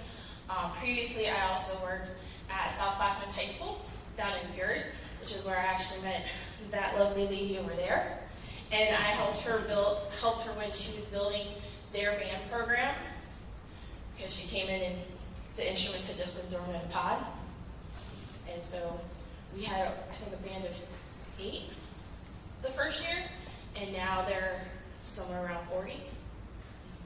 And then before that, I actually worked at Delmont Elementary in Baton Rouge and Tucker Elementary. So I've spent more time, it sounds like elementary, but I've been at more elementary schools. But I've spent 11 of the 14 years of education in high school in teaching self-contained, special education, inclusion, middle school English, high school English, ACT, basic career readiness, quite a bit. Anyone else? Yes. I'm a teacher, but I'm not a manager. Basically, like I said, classroom management, basically set the expectations of further day school. Set the expectations of further day school. School years are on school. Set the expectations, classroom procedure, regulations. Absolutely. Wait, and let's say it doesn't work for you. Finding what works for you, you can change it tomorrow. I switched from teaching self-contained special education with students with traumatic brain injury and multiple disabilities to teaching middle school English. And I had 2 days. I had a weekend to make that transition. And I walked in middle of the year, the previous teacher, Dr. Keys on the desk, said, I'm out of here, and walked out the door on a Wednesday afternoon. Not Wednesday, on a Friday. And I walked in and I hit the ground running with expectations and procedures. And so you can start over any day. Find your leaders, find your student leaders, and rely on them. But you've got to train, much like they were saying, you've got to train them to be leaders. You can't just, oh, I'm gonna have you do this. What does that look like? What does that sound like? Much like for us as teachers, we have to. What does that sound like in our classroom? What does it sound like when you're having a student lead your section? So thinking those out, and you're fortunate you have the summer. You can, if you want to make changes, you can think about, okay, this is how I want my sections to run. This is how I want my students to come into my room. You have the opportunity to really think it through, so that day one, you can hit the ground. And then, look, it would take. I was constantly reinforcing it. We would review it. We reviewed our procedures every quarter, and if things were falling away, we would have a reset. And the students knew. I had a reset PowerPoint, and they all knew. And they went, oh man. And they could usually articulate, because they knew. Anyone else? No? Well, thank you so much. It's been wonderful chatting with you shortly. I wish you best of luck with band. Music has been what kept me in school for as long as it did.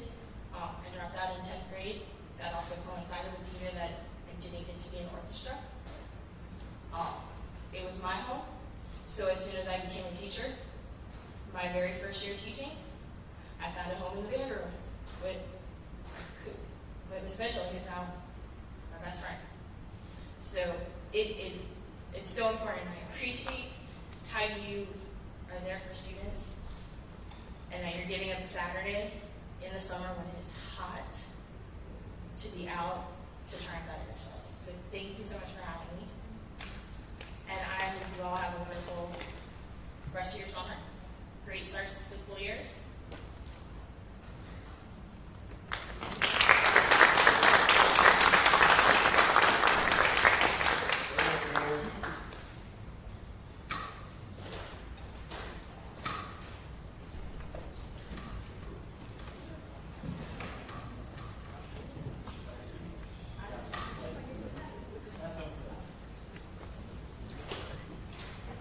We would like to thank Ms. Angela for coming down and sharing.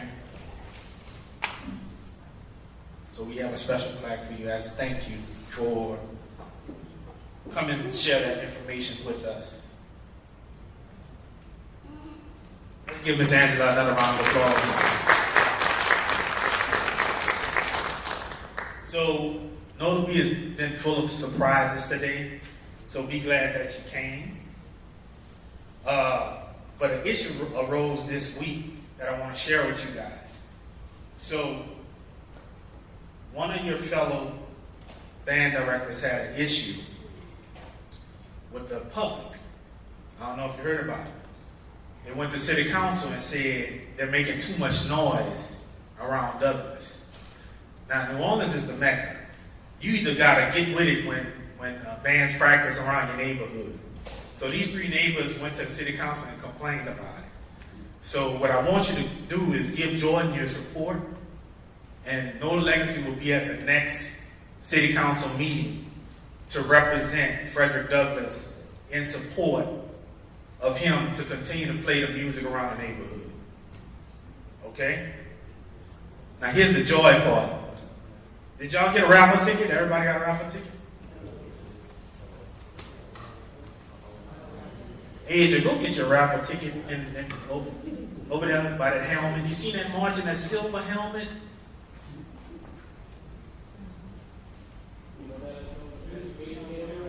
Yeah, I'll let you know when the next city council meeting is. Hey, Jordan Harper is the director of Frederick Douglass. I just told them about the situation that's going on in your area, about neighbors complaining about you practicing outside. So NOLA Legacy will be there to support you throughout that. And that's what NOLA Legacy is all about. All right, on to these raffle tickets. Everybody get your raffle ticket out. So the number ending in 040. 040. It should be 85040.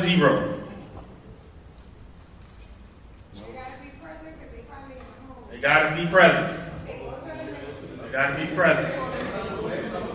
They're not 5, 4, 3, 2, 1. 040. Next number 0.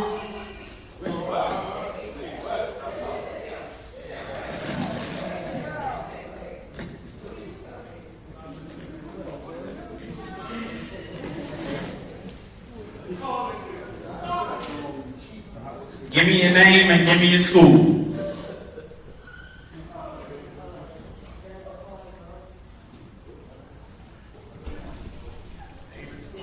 Juvon, Bravo High School.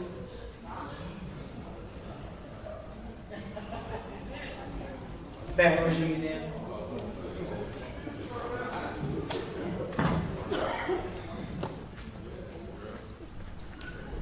Well, Miss Jasmine, you just want a paid vacation.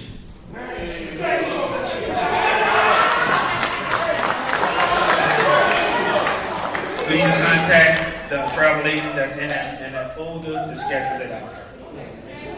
And it's anywhere in the United States of America. I told you NOLA Legacy is not playing. We're here to support you. Now come support us.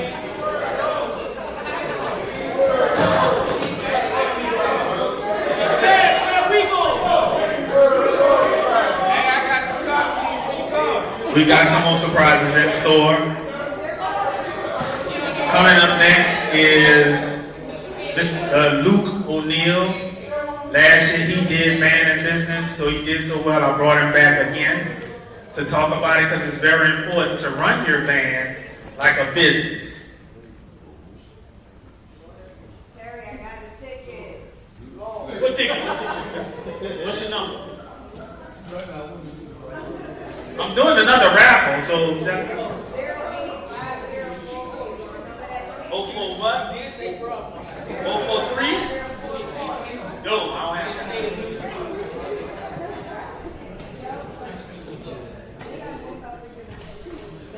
Good morning again. How y'all doing this morning?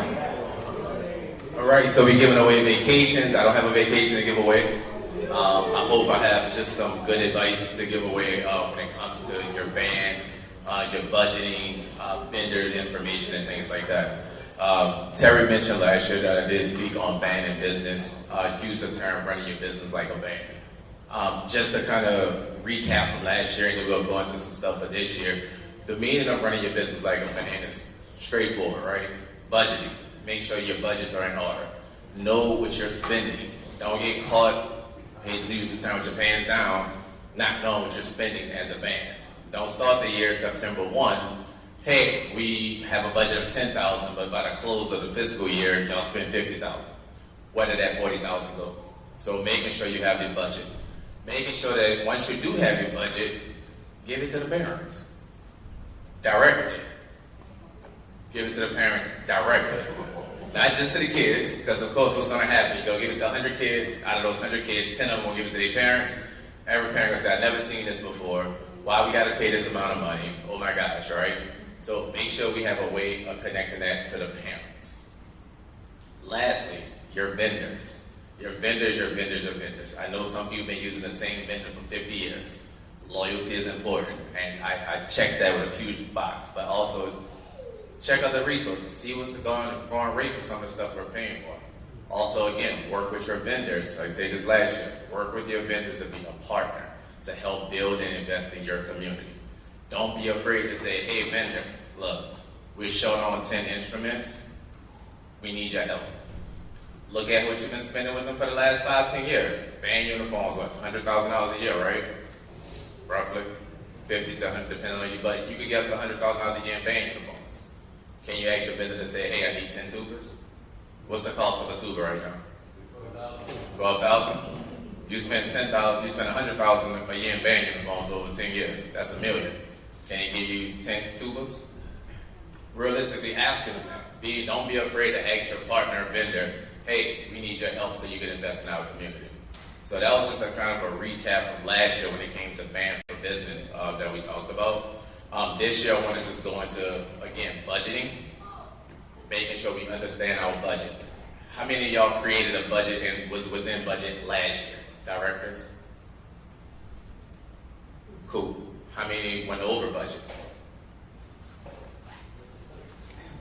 Huh? No such thing? But it happens though, it happens. So this year I want to challenge you all to, when y'all do that budget, if y'all need help with numbers, I'm a numbers person, Terry has my information, I sit on the board with NOLA Legacy, man. I'm another resource if y'all need help with coming up with that budget. And what I mean by that, if something's on a cost, say for example, in this arbitrary number, transportation, if it's $1,000 for the year for transportation, let's not budget $1,000, let's budget $1,500. Let's budget $2,000, because guess what? Anything can happen. You may need the dance team to come along, but the dance team don't have the funds. But now you already have budget just for emergency funds.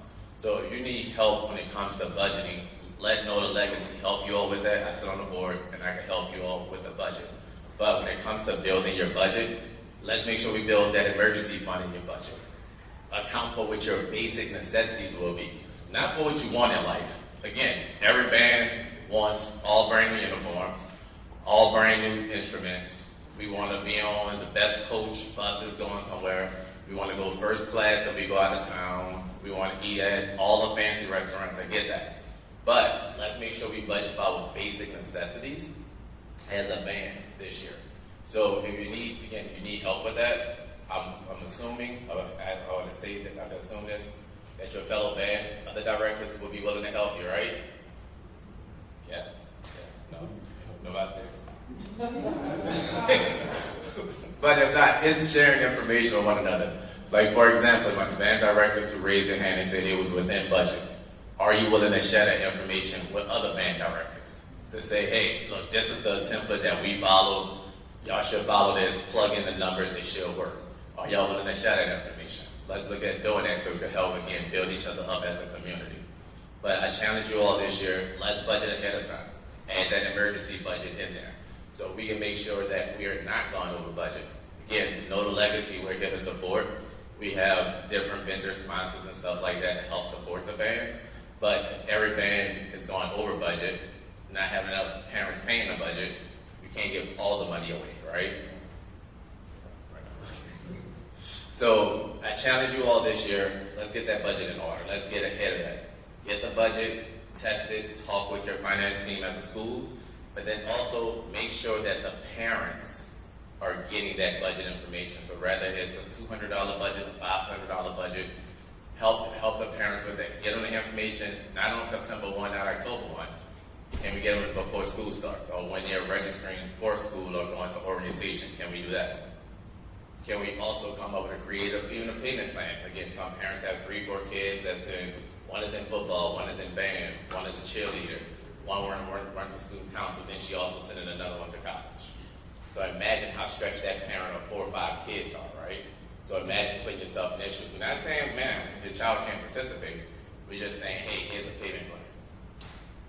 And stick to that payment plan to help them out. So being creative before, let's create that solution of the problems that we know. And I call those in business predictable challenges. Because what's some of our challenges as a bank? Parents not paying their budget, right? Is that one of the biggest? And then we still let the kid participate, right? But then little Johnny over here, mom paid the budget. Is that fair that little Johnny paid the budget and little Billy didn't pay the budget?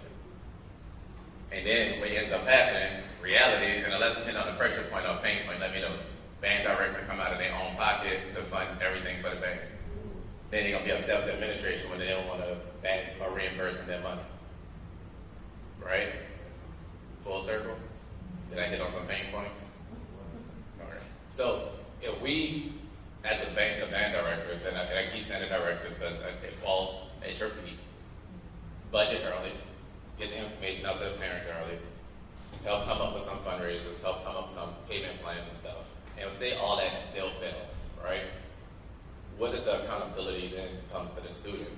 Do you still come out of your pocket, or do you feel comfortable enough saying, hey, we did X, Y, Z for you?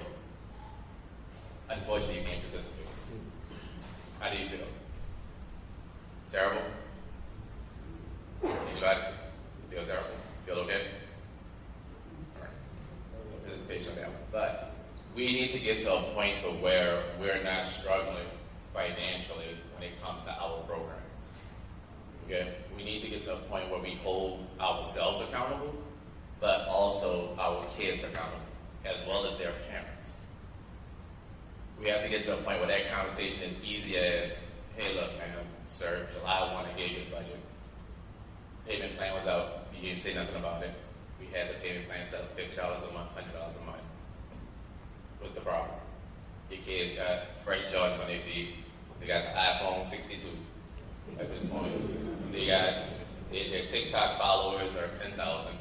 You know, let's put reality on it. They wear, I don't know the latest item, Tom Ford's, Paragon, I don't know the latest clothes, but when they go to prom, their suit is $1,500 or $2,000 for a suit. I seen them at proms last year. My wife on the photography side takes pictures at proms. I'm looking at some of the outfits. I'm like, darn, I don't have that suit, bro. But I work on it. And how these kids have these suits, right? But then they can't pay. What's the average budget right now? Give me a number. 250. What else? Just want to say 300. But so 250 is the average band budget. Okay. All right. Let's play with that number real quick. So, grab about 15. Let's play with that number. 200. We said 250, right? All right. How much is a uniform? 800. Wait. Whoa. Wait. How much is a uniform? That's a brand new uniform. 800. Okay, but we reuse them year over year. Everybody turned in the uniforms for the previous year? Yeah. Okay, so cool. So cleaning fee is about $100 to clean a uniform? I don't know. I'm throwing out a number. I don't know. Per uniform, how much does it cost to clean a uniform? 15? Everybody don't include that in their budget. So the budget. Why not? Yeah, the budget usually consists of like wetsuit, stuff like that. The actual band uniform isn't always included in the actual budget. So now we get into something. Which was Normally, definitely my budget always includes the windsuit or the warm suit. That's when you're not wearing the big uniform, you're wearing that as the warmest outfit. But who's paying for the cleaning of the uniform? Put it in your band budget. It's in the band budget. So it's a line item in your band budget. For the kids to pay or for the school to pay? That 250? Okay, all right. So if it's in the 250, so let's say what, $30 to clean a uniform. Okay, $30 to clean a uniform. A windsuit runs about. Well, I was gonna get there. Appreciate it. So now, factor in how many times you have to clean it. $30 would probably be those 2 times, because each one of those uniforms only costs about $15 per time. So you was accurate when you said 30 Okay. for the year. Okay. And you said it twice a year. But then the next question is, I only had one person say they included in their budget. Is everybody including that in their budget? Like seriously including it in their budget? That's pretty much everybody's budget, because the way it's set up is like, jogging suits, the shorts, the shirts, the band shoes, that's part of all the budget. But the cleaning fee is like, it's in it as well, but you also have rental. Is it, let me ask you this now, is it in it where I understand it's in it, where I'm still paid out my line item, or is it truly in there to where $30 is cleaning, $100 covers band shoes, shorts, jumping suit, $50, $75 cover transportation, $50 cover insurance? Yeah, some directors go. Okay. And here's why I asked. I'm gonna get to you in 1 second, man. And here's why I asked. That number, that small $30, $15, that adds up over the years. And if it's not being accounted for in every kid, it's coming out of your bottom line. Now you're wondering where your money going. And that's why I'm asking. So excuse my ignorance, but that's why I'm asking, to make sure everybody in the room understands, factor that into your budget. And that's the small things, again, from the outside looking in from a vendor. You look at things like that, the cleaning fee, right? Insurance, if you have to replace, what's the specs called? The cover shoes? Specs. Covering, because again, when my brother was in the band, the band directors, you had one scratch on, you got to throw it away. And you got to get new ones. So what does that money come from? And that's why I say I think things like that when it comes to your budget. My man in the back. The rule of thumb is any piece of material that's owned by the school or the school district, then the school district has a budget. I know like me, I have a budget that's designed for cleaning of the uniform, to maintain the uniform. So I don't include that in my budget, but anything that the child puts on that they keep, that goes into the budget for the child. Okay, let me play devil's advocate now. Okay. Are we getting our budgeted amount from the school? No. Okay. That term I used earlier today, predictable challenge. So if we're not getting it, how do we fix that? Hold on, you said, are we getting the budget amount from the school? What Yeah. do you mean? What do you mean by that? Because some of the challenges that I hear from band directors is that we're not getting all our funding from the school. So if that's supposed to be covered by the school, are you getting all your funding from the school that you need? So are you saying, does the school give you the amount, or do you? So to clarify, to make sure I'm interpreting what you're saying, right? My man, what's your name? I'm sorry. Will. Will. My man Will in the back is saying anything that the student doesn't own, the school pretty much is responsible for taking care of. So I'm assuming the cleaning, replacement, things like that. Okay. So then my follow-up question is, are you getting the funds from your school to cover things like that? That's a case by case basis. I don't have to get the funds because I put my uniforms in the cleaners 4 times a year. So we do conventions in the summer, so at the end of the summer they go in the cleaners, and at the end of football season they go in the cleaners. Before parade season they go in the cleaners, and after parade season, right? So that you're getting your funds that you need. I just submit the quote to the school board, they pay for it. So you're good, but everybody else is not good. So with that being said, when you look at small nuances like that, make sure that you're covering. So like my man Will at school, he's covered. Man, what's your name? Miss Frank? Miss Frank. Miss Frank, I'm sorry, Miss Frank, she said case by case basis. So those people who are not being covered by their school, are we accommodating things like that in your budget, is my question. Okay, perfect. So that's a good thing. So just make sure when you come to your budget, I challenge y'all this year, review all your vendor calls, review those small things that came up in the last 2 years. What keep coming up in the last 2-3 years that you're constantly paying for out of your pocket? Is it a fair assessment to say, hey, this needs to go in our budget? Or, like my man Will has covered, can I submit that purchase order to the school because this is something the school needs to cover? Let's find that out July 1 to August 1. Let's not wait till November 1 when now you're like, I gotta pay for this stuff. Oh snap, I hope my bonus on my stipend check will cover this. Or I gotta go sell fish plates on the side to cover this little small budget that just randomly then came up. So let's make sure we do prevent predictable challenges. My next thing I want to just talk about, and I'll have about 9 minutes. This is something huge, and I'm gonna put Terry on the spot a couple of times because he's been doing a lot of work with NOLA Legacy Band and leading the charge when it comes to finding sponsors. So, budget, right? One of the biggest things when finding a sponsor, and I'm a sponsor, and I ask Terry this every time Terry asks me something. Show me your budget. That Terry be like, man, come on, show me your budget. I don't just need your budget for this upcoming event. Give me your budget for the year. Reason being, one unknown school, they bank with Whitney Bank. I helped them with a project. They went to Whitney Bank with their budget for the year. Whitney Bank then asked about their upcoming event. They looked at it and it was like, cool, we're gonna cut $50,000 towards your budget. Whatever you need it for. Why that happened? They was able to show their yearly budget, what they had coming in, what the kids were paying. They was able to explain those numbers right on the spot. You're dealing with people when you want to ask for money, sponsorships and stuff, you're dealing with groups of folks who would, hey, you're looking for some tax write-offs sometimes. Definitely it comes towards the tell us at the end of the year. So, challenging. So, homework number 1, if you guys can do it, please, have your total budget ready to roll to your students and to the parents, okay? Have a way to make sure that you know for sure if every parent in your program has received that budget.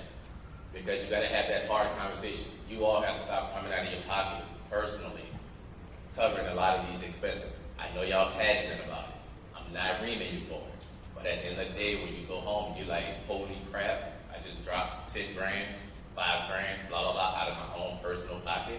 It hurts. Look, I'm not trying to balance somebody's checkbook here. It hurts. Y'all have families to feed also, right? That money gotta come from somewhere, okay?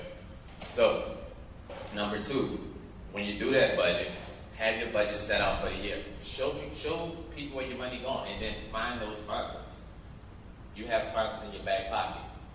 Your instrument sponsors, your instrument vendors, that's a potential sponsor.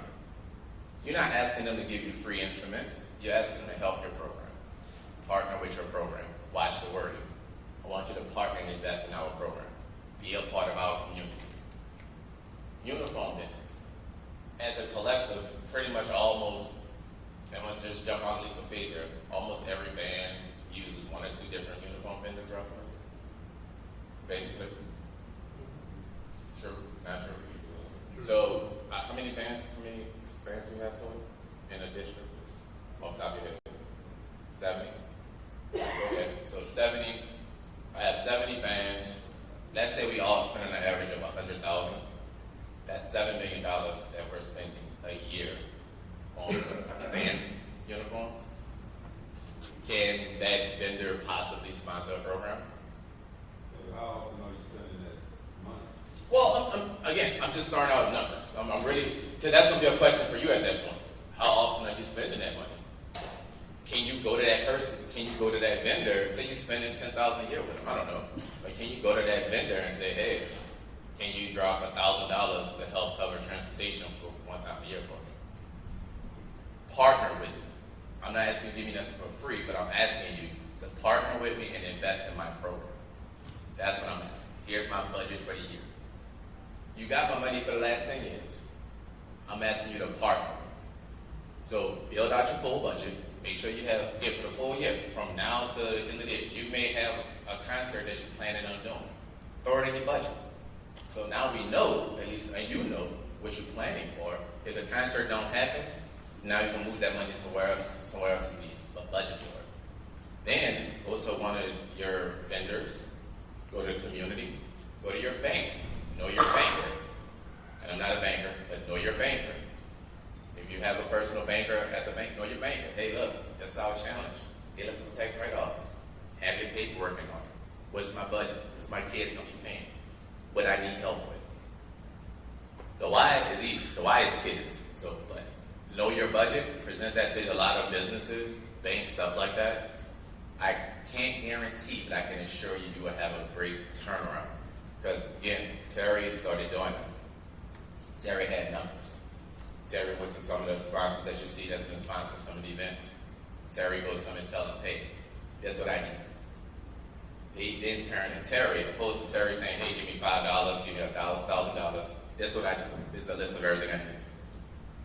Then they say, all right, we're going to cover this, this, and this. The approach is different. I need $100, or here's my budget of $50,000. What can you help me with? So cool? Got that? Got some homework? All right, I hope I didn't bore you all. Again, budget, budget, budget. Can't stress enough about budget. For my services, again, I own Whole Imagination, I own Minuteman Press, we're a design and printing business. If you need help with the layout of the presentation, you come with me with the numbers, you come with me with the text and stuff, we will help you do the layout and everything, make a presentable presentation that you can go to anybody with and say, here, this is what we need.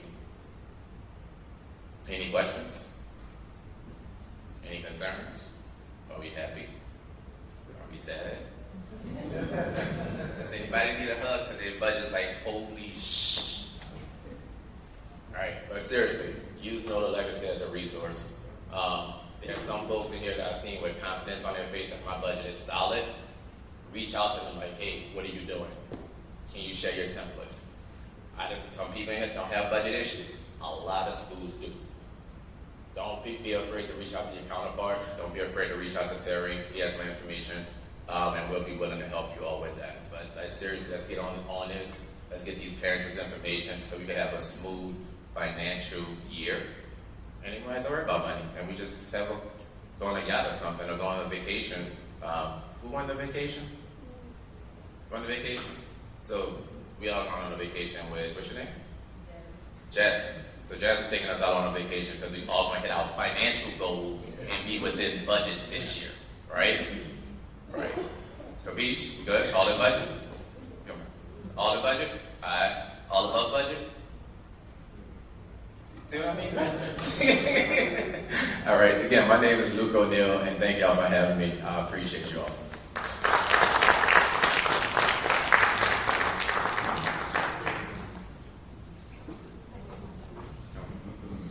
Once again, thank you, Luke.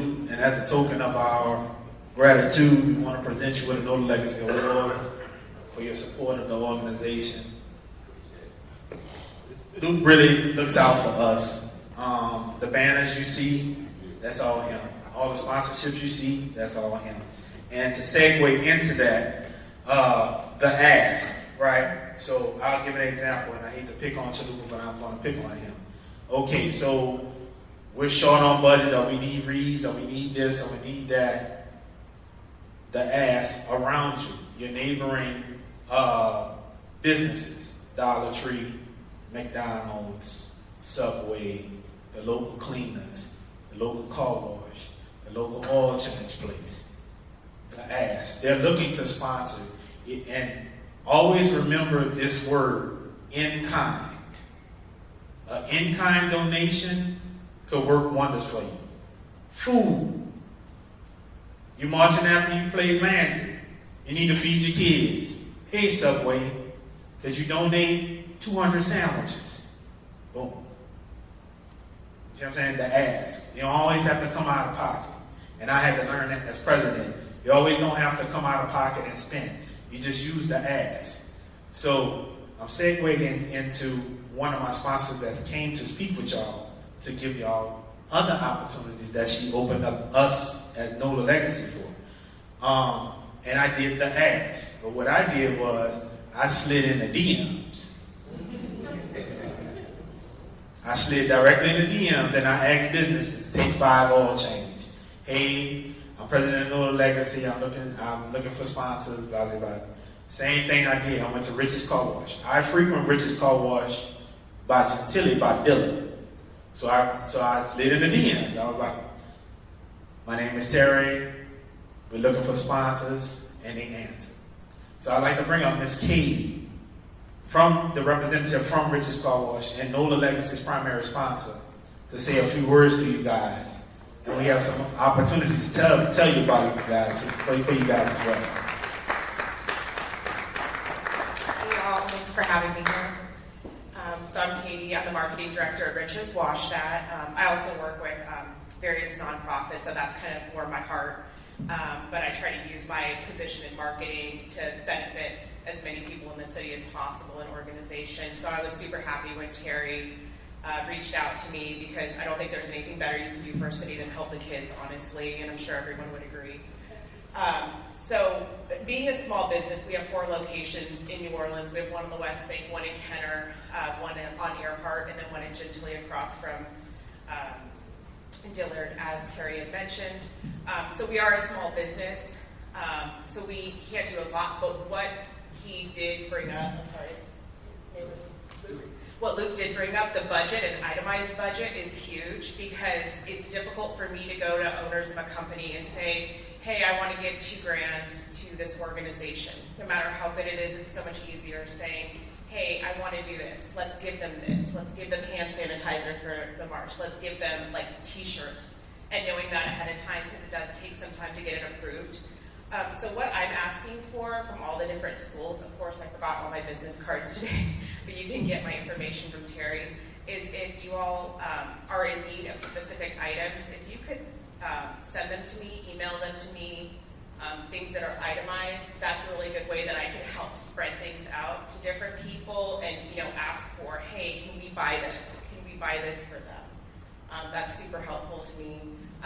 I have a business relationship with the Gentilly racetrack, and that's something me and Terry have kind of partnered on, where I brought him in. So the Gentilly track wants to hire some of the bands. They used to do music pre-COVID, like evenings with different music and stuff. So now a lot of their regular track customers are wanting them to come back. So that's going to be an opportunity for a lot of different schools to have their kids perform, and it's going to highlight more the talent, because I think that's one thing, at least in my opinion, that's frustrating that I didn't know about, is that these kids, I couldn't even walk the entire parade route personally, and these kids are playing music and walking it, and then I feel like the city kind of forgets about them after and forgets about the schools, and that's, to me personally, what frustrates me. So I want to really highlight the fact that this is something not to be forgotten. So any way that I can support you in that, whether it's highlighting your schools and your bands to other businesses in the city. I regularly attend Chamber of Commerce. If I can help do that, but the best thing I could do is have a budget, have itemized things that I can help with, and that's more tangible to ask for. So that's all, but thank you for having me.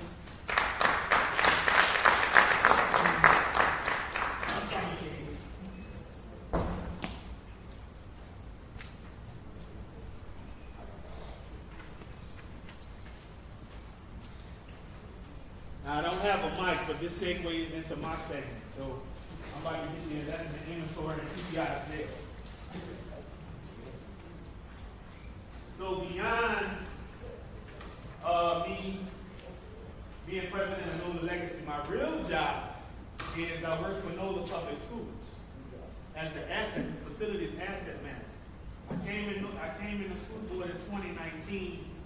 The inventory portion was in disarray. So the only inventory thing was $5,000 in over.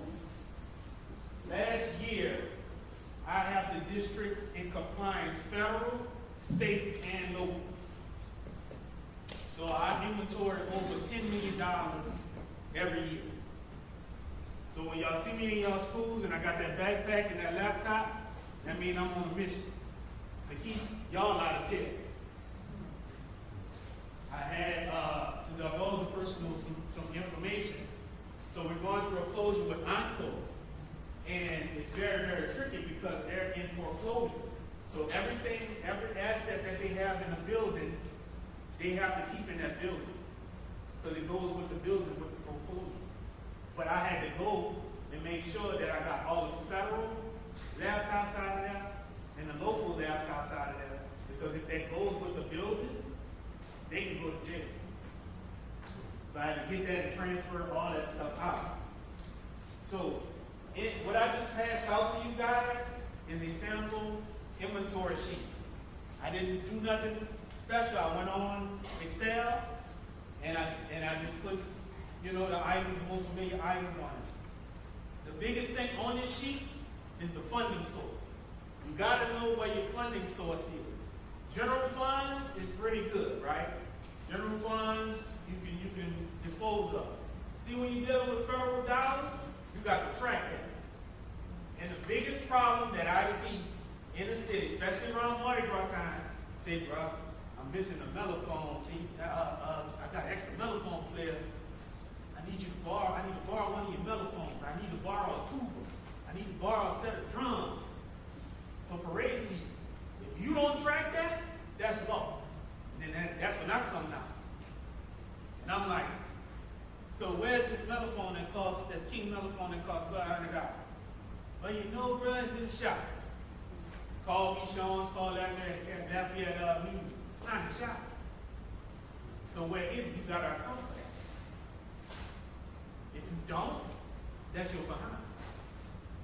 Another thing, carelessness of instruments. And when I'm talking about that, I'm talking about instrument maintenance. Most of the problems that arise with inventory, and we got to turn over a lot of inventory, is carelessness of the assets, right? So our kids figure, hey, I didn't pay for it, so I'm going to do what I want with it. So as a band director, you say, oh, take this instrument home and practice. They don't probably practice. The baby brother might got on the horn and playing with the horn. I didn't see one horn smash like somebody sat on it, a car rolled over it. You know? So as band directors, we got to take accurate inventory of our products and do instrument maintenance. I went by Logan, he started at over there at Lake Forest. So what he did was he took the valves out of each trumpet, put them in a Ziploc bag full of valve oil, and sat them. So when the kids came back, he had a perfectly working instrument. What's the number one problem after parade season that y'all have? I know it. And then y'all got to go do a battle of the band. After parade season over with, y'all may have a battle coming up. What's the number one problem that y'all have? That y'all students come up with? Anybody? My valve keeps sticking. My valve stuck. Mr. Johnson, can you get some pliers and can you keep that valve out? Because the spit, whatever starburst or whatever they were chewing, that sugar they got in that valve and made that valve stuck.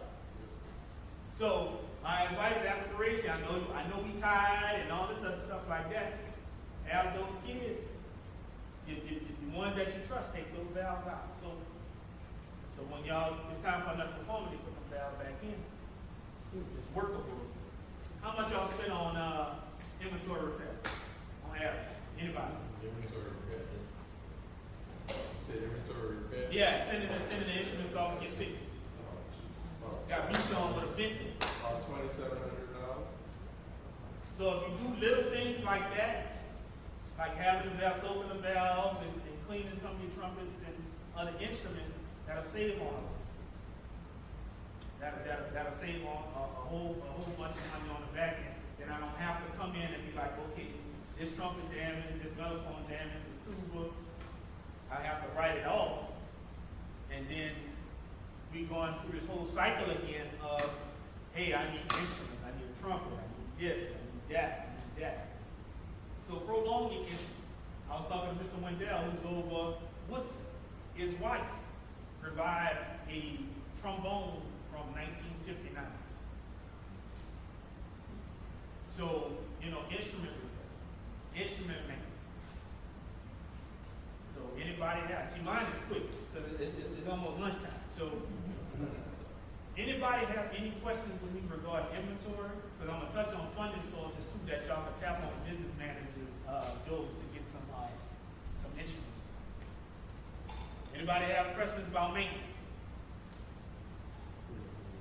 Okay, I'm going to talk about funding sources. ESSER 3. Write that down. ESSER 3 funding. That specific funding is for building repair, for salaries for directors, and anything dealing with music, and instruments itself.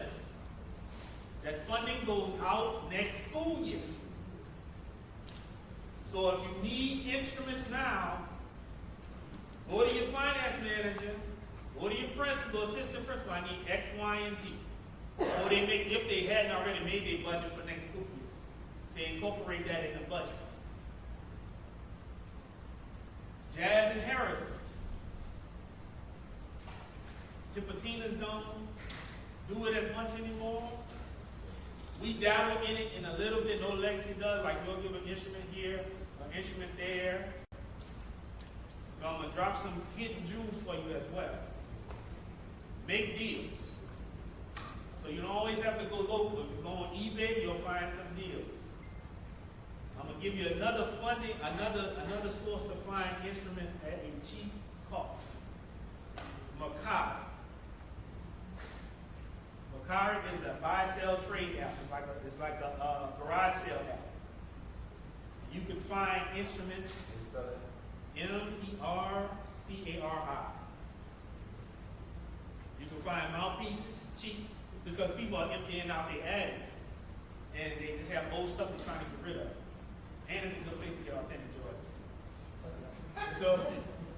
But go to Macari, because that's what NOLA Legacy does. I go to Macari, that's how I was able to get Asian 2 baritons. I paid $100 for 2 baritons. I mean, 2 numbers.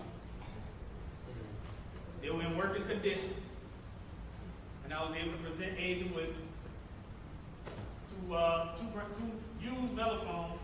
And then what's unique, their alumni, so Marnie's Alumni Association matched what we did.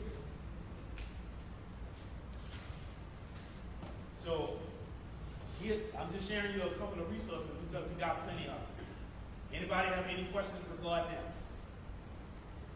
Regarding funding? And another hidden gem that I want to tell you about. So make sure your band has their money in their account. With certain schools, y'all might go all that marching, got to march 7, 8 parades, some 10, and that money goes into general fund. You know what general fund stands for, right? About to be petty. It stands for football team, basketball team. Or we just need to pull that money out. A couple of years ago when I started, really giving back to bands, we had a disruption in service at McMain, right? The band alumni helped McMain raise $10,000 for the band.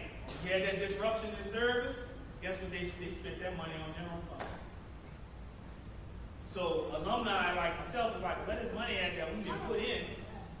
I know y'all having issues with the band directors and the whole thing. Where is money? Oh, we spent it on this. That's not supposed to go like that. So don't make those same mistakes. Make sure, yes. Along, the thing that we said, along if you have your own student activity fund account, if somebody's donating something to your band account, make sure you earmark it specifically for your band program. So that way, it goes into your student activities account and not into the general account. So like the example you said, $10,000 already, if you have a student activity account for the band, you should say like this for that game band, we go into that account and then you can touch it that student activity specifically for it. So What you living your life. So that's a couple of hidden gems. If y'all want to know more about inventory, take my email address down, cpricing@nolapublicschools.com. I am a serious resource because on the tail end of school, I work for NOLA Public Schools. But this fall, I work with federal programs. That's the one that send you to jail if you ain't got your inventory. The feds will come now. So I can tell you about funding sources, how to get certain things, how to protect certain things. Does anybody have any questions for me?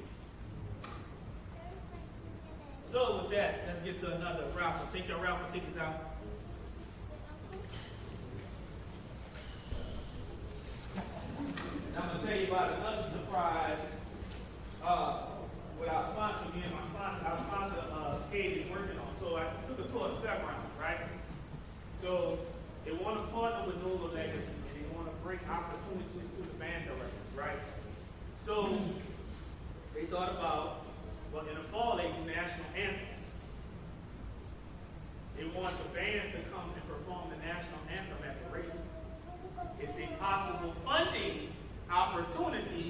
for your band. Then, after the race is over, to perform at the winner's circle. It's a funding opportunity for your band. And I mentioned to Katie, it happens in the fall, and I know most Friday nights that the high schoolers are going to be busy, so it's going to probably be targeted a little bit to the middle school to showcase our babies. But all bands can take advantage of that opportunity. Raffle number 018.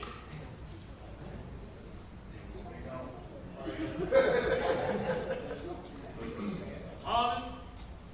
018. Yeah, I'm a winner.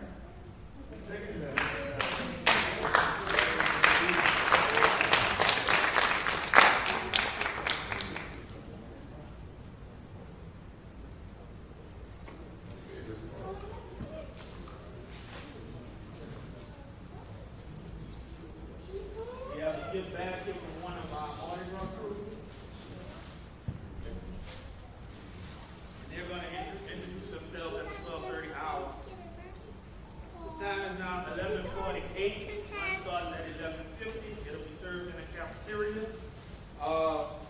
Your lunch is sponsored by one of the Mardi Gras crews that I'm fortunately one of the parade coordinators for, which is the crew of 90. It's a new West Bank parade that's going to be parading the night of Knicks.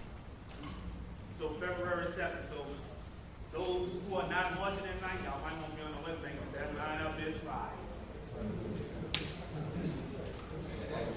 Yeah, you know, just saying the plug. So if y'all exit out this way, make a left, go all the way down to the glass door to the right, you'll be at the cafeteria.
You said G?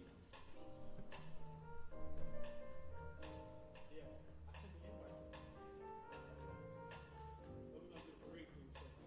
And that goes on and on. Hey, what? That last year? We got more tickets, I tried.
Vanetta, could you go get the rest of them that's outside in the foyer? I need all parade crews up to the stage at this time. All parade crews.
My name is Benjamin Powell. I'm the co-founder of the crew of Evexia.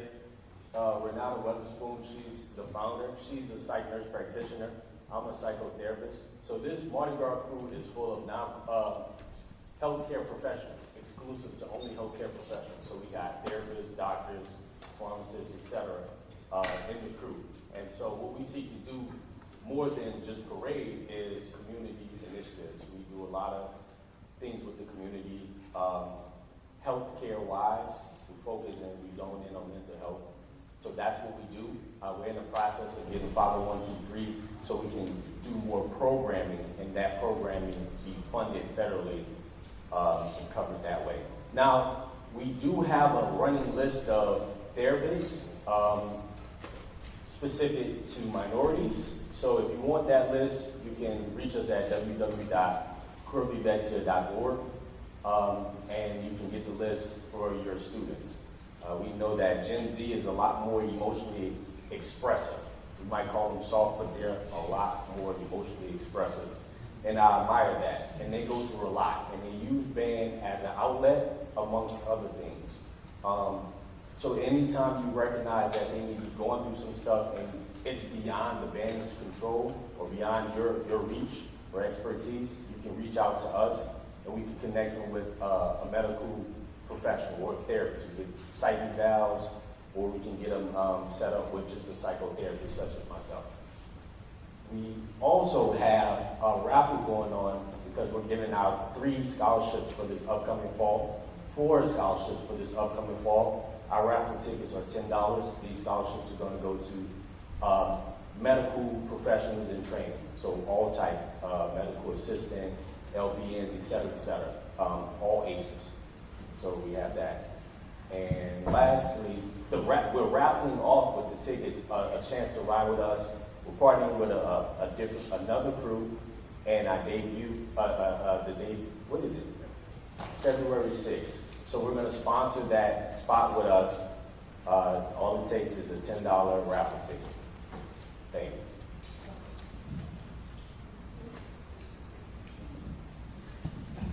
Hi, I'm Kelly Barnes. This is Alana Glavion. We're with the crew at Themis. Themis is a new crew of 600 women. We split from the crew of Knicks. We have grown our crew of women. We are about inclusion, equality, and social justice.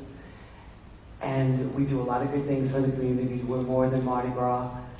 For the bands that left Knicks and did not parade with them, we raised $16,000 and gave each one of those bands a part of that $16,000. since we knew they were going to lose money not parading. We parade with the crew of Ferret. Some of your bands have paraded in our parade. We're looking forward to talking to you guys. This is Alana Galapion. She does our community engagement. She'll tell you some of the good things that we're doing also. Absolutely. Good morning, everybody. Good afternoon, everybody. It's afternoon now. I'm Alana Galapion. I'm the Director of Community Engagement for the crew of Themis, and we are committed to social justice and community engagement initiatives. So if there are things that your school and your band needs, we're currently working on a back-to-school drive in August. So please reach out to us at thecrewofthemis.org. The main website to reach out is info@thecrewofthemis.org, or reach out to one of us while we're here today. Thank you so much for letting us come.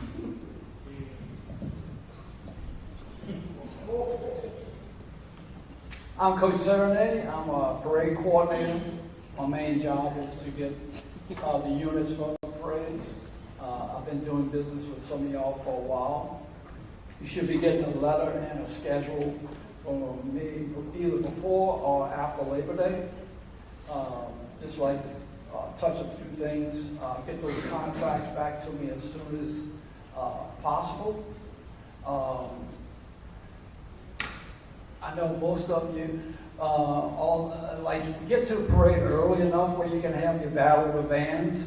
When I come around, or one of my parade marshals come around and say, okay, it's getting close, please help us out and get ready to get in the lineup as soon as possible whenever your turn comes. I have schedules and business cards. I'll be here after the meeting for a few minutes if you need to do parades and stuff. I think I'm one of the persons you need to deal with. I know some of you deal with other persons besides myself, but I'm here to help you to try to make some money for your bands. And thanks for having me again this year. I enjoyed it. The meal was great, and look forward to working with you this year. Thanks. Let's give a round of applause to all the Mardi Gras crew.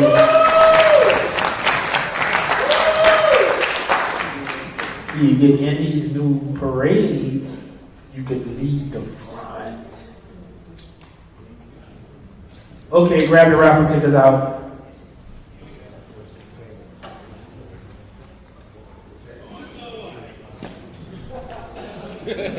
Ending in 44. 044.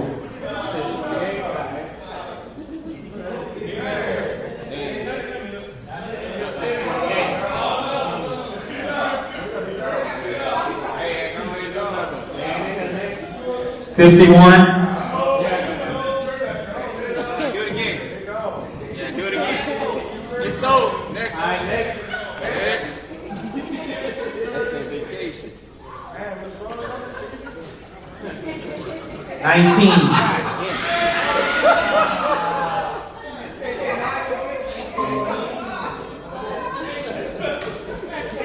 Where we going? You win a $100 gift card for a massage. These items are donated by the crew of Extracurriculars right there.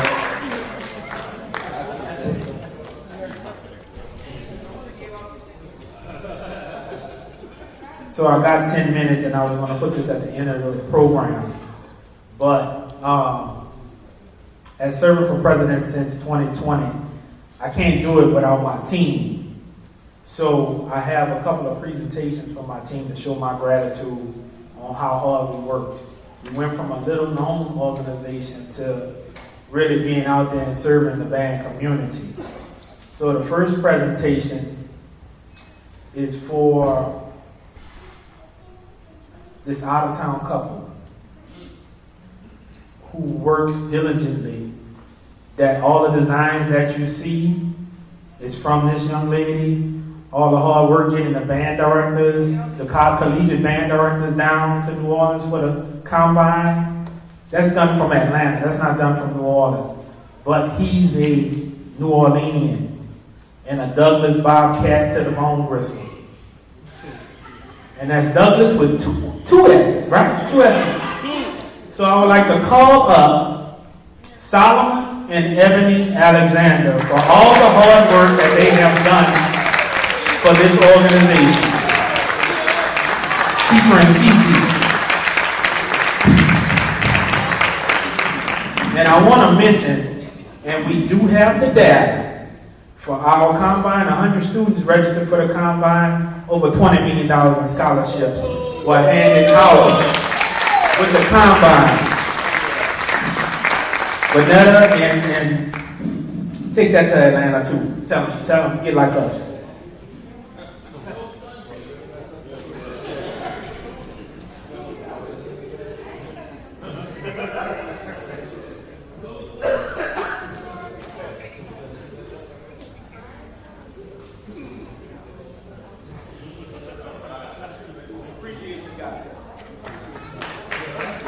Once again, give them a round of applause.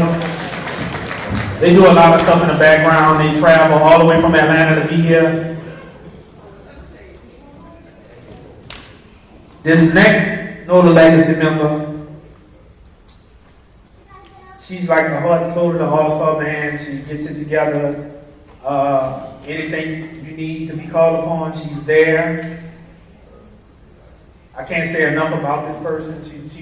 Her heart is always in the right place, and she tries to take and mentor people and students and take them under their wing. So I'd like to call up Ms. Vanetta Dawalo.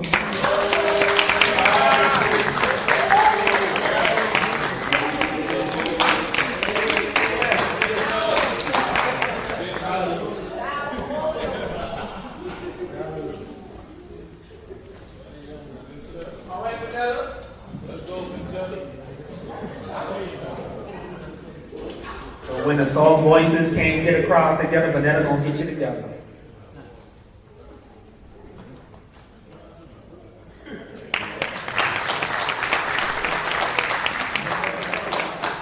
So I have another award to give out. This dude here, man. When I started, when they put me on the NOLA Legacy, I was so out of touch with the band community. He helped me get back into the things after Katrina, because when I walked away from band, I kind of walked away from it completely. And I came back in 2015 because I watched the whole greater city. And then that inspired me to come back and give back. And we started doing it through NOLA Legacy. Me and this guy would drive to schools to speak about the combine, give away things. The last thing we did before COVID, we went to the Band of Excellence. That's when Kenneth Collins was over it. And we spoke to those guys about the combine and the Battle of New Orleans.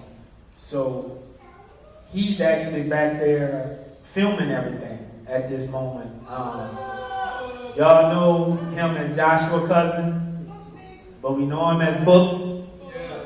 Come up and receive your award, Mr. Book.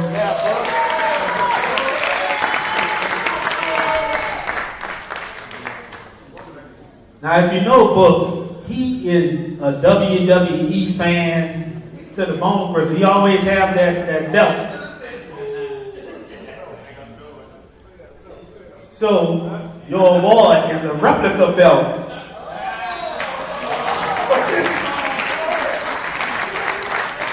We appreciate all you do. He's been vice president since Robin was in office, and then it was me. So he's really been a very, very hard worker.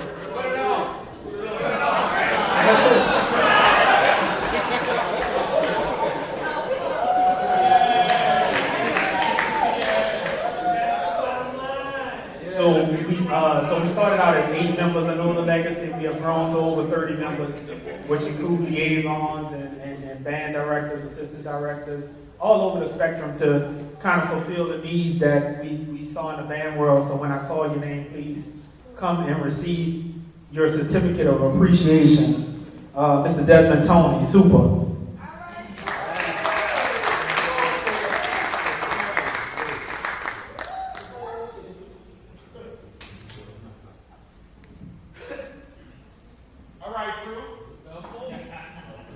This is a band parent of all band parents.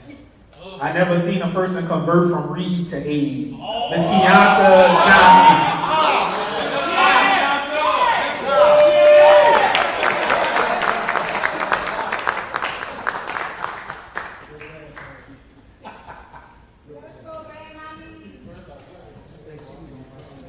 She really helps us out, especially in the combine with the parent liaison role. Her son is a senior, and he's already got multiple scholarships. Shane Emilian is not here. He always travels for the combine and helps through Houston. If you don't know Wayne Christoph is a silent member. He'll donate to schools personally on behalf of the organization.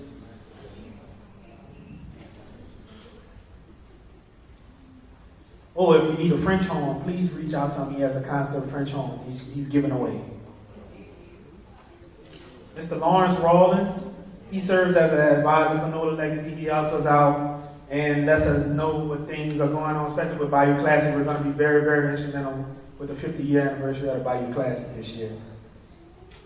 Mr. Luke O'Neill, who just spoke, he just came on as one of the board members of NOLA Legacy to help us with that business perspective of having our budget together and having our stuff together. Mr. Charles Jackson. Mr. Charles Jackson is one of the head band directors of the New Orleans All-Star Band, but he also helps out in many different facets from the middle school perspective. So congrats to him on his promotion. He's the new head band director at Booker T. Washington.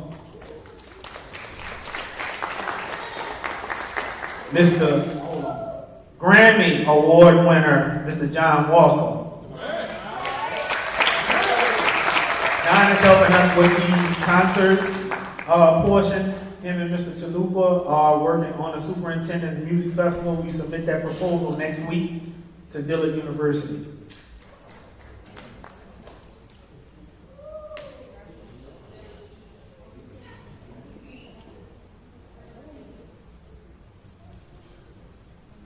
Mr. Kirby Johnson is a new member of NOLA Legacy. He came on with his feet running.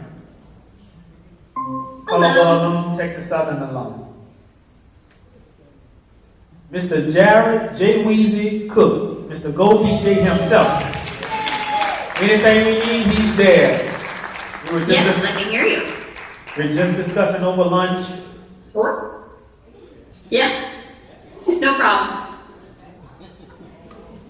We were just discussing over lunch how we're going to donate water to All-Star Band for their trip for Atlanta. We got a demo for y'all in just a second. I'm gonna finish up. Miss Angel Hill. Might worry about Easton. Miss Angel Hill is my secretary, but she kind of put NOLA Legacy on the back burner because she's pursuing her pharmaceutical degree. And she also marches in Xavier's band on baritone. Mr. Haywood Franklin, very, very soft-spoken young man, Grambling State alum. Comes from Warren Easton, very, very quiet, but he'll text me on the side, say, hey, we need to do this, we need to do that. This is good for the band community. He also works in the special needs area in Jefferson Parish.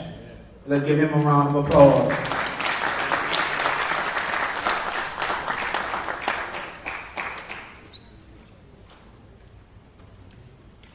I've been knowing this young lady since I was 12 years old, marched with her at McMain. We started the McMain band together. She came on with NOLA Legacy just recently, and she does all the data for us. That's where your $20 million comes from. So if you need data for your school, you reach out to Ms. Kaylin Grant, and she'll give you the scholarships that were earned. Ms. Kaylin Grant, thank you for your service, man.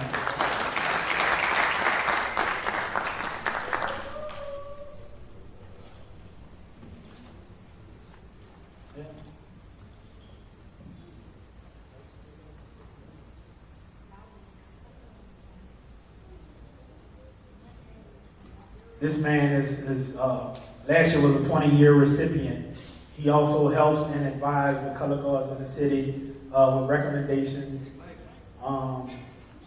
very, very important person in the band community, Mr. Michael Riggs. Come receive the award, sir.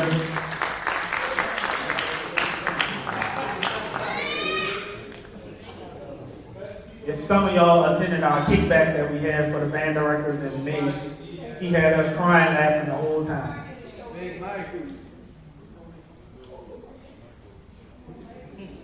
Thank you for everything you do in this city, man.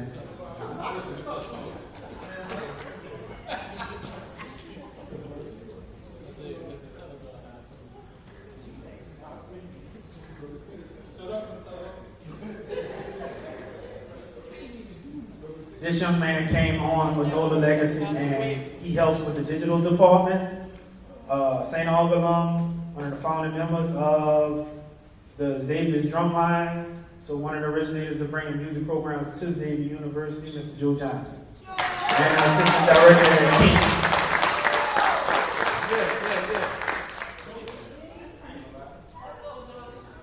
Stop using my lines, Joe.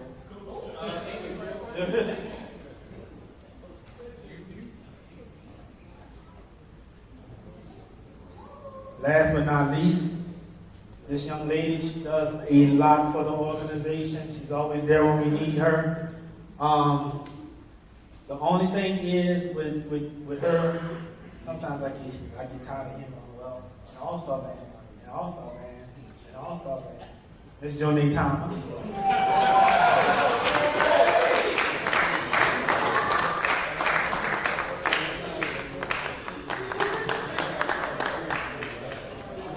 And she's a reader mom. So she marched on the wall. So we have a presentation from you guys from Cut Time. Cut Time is like a band director's friend. It's a program on your computer where you can organize everything. It helps you organize your whole life as a band director. So we're going to cut right to that. Book, could you have her on for the presentation? I'm here.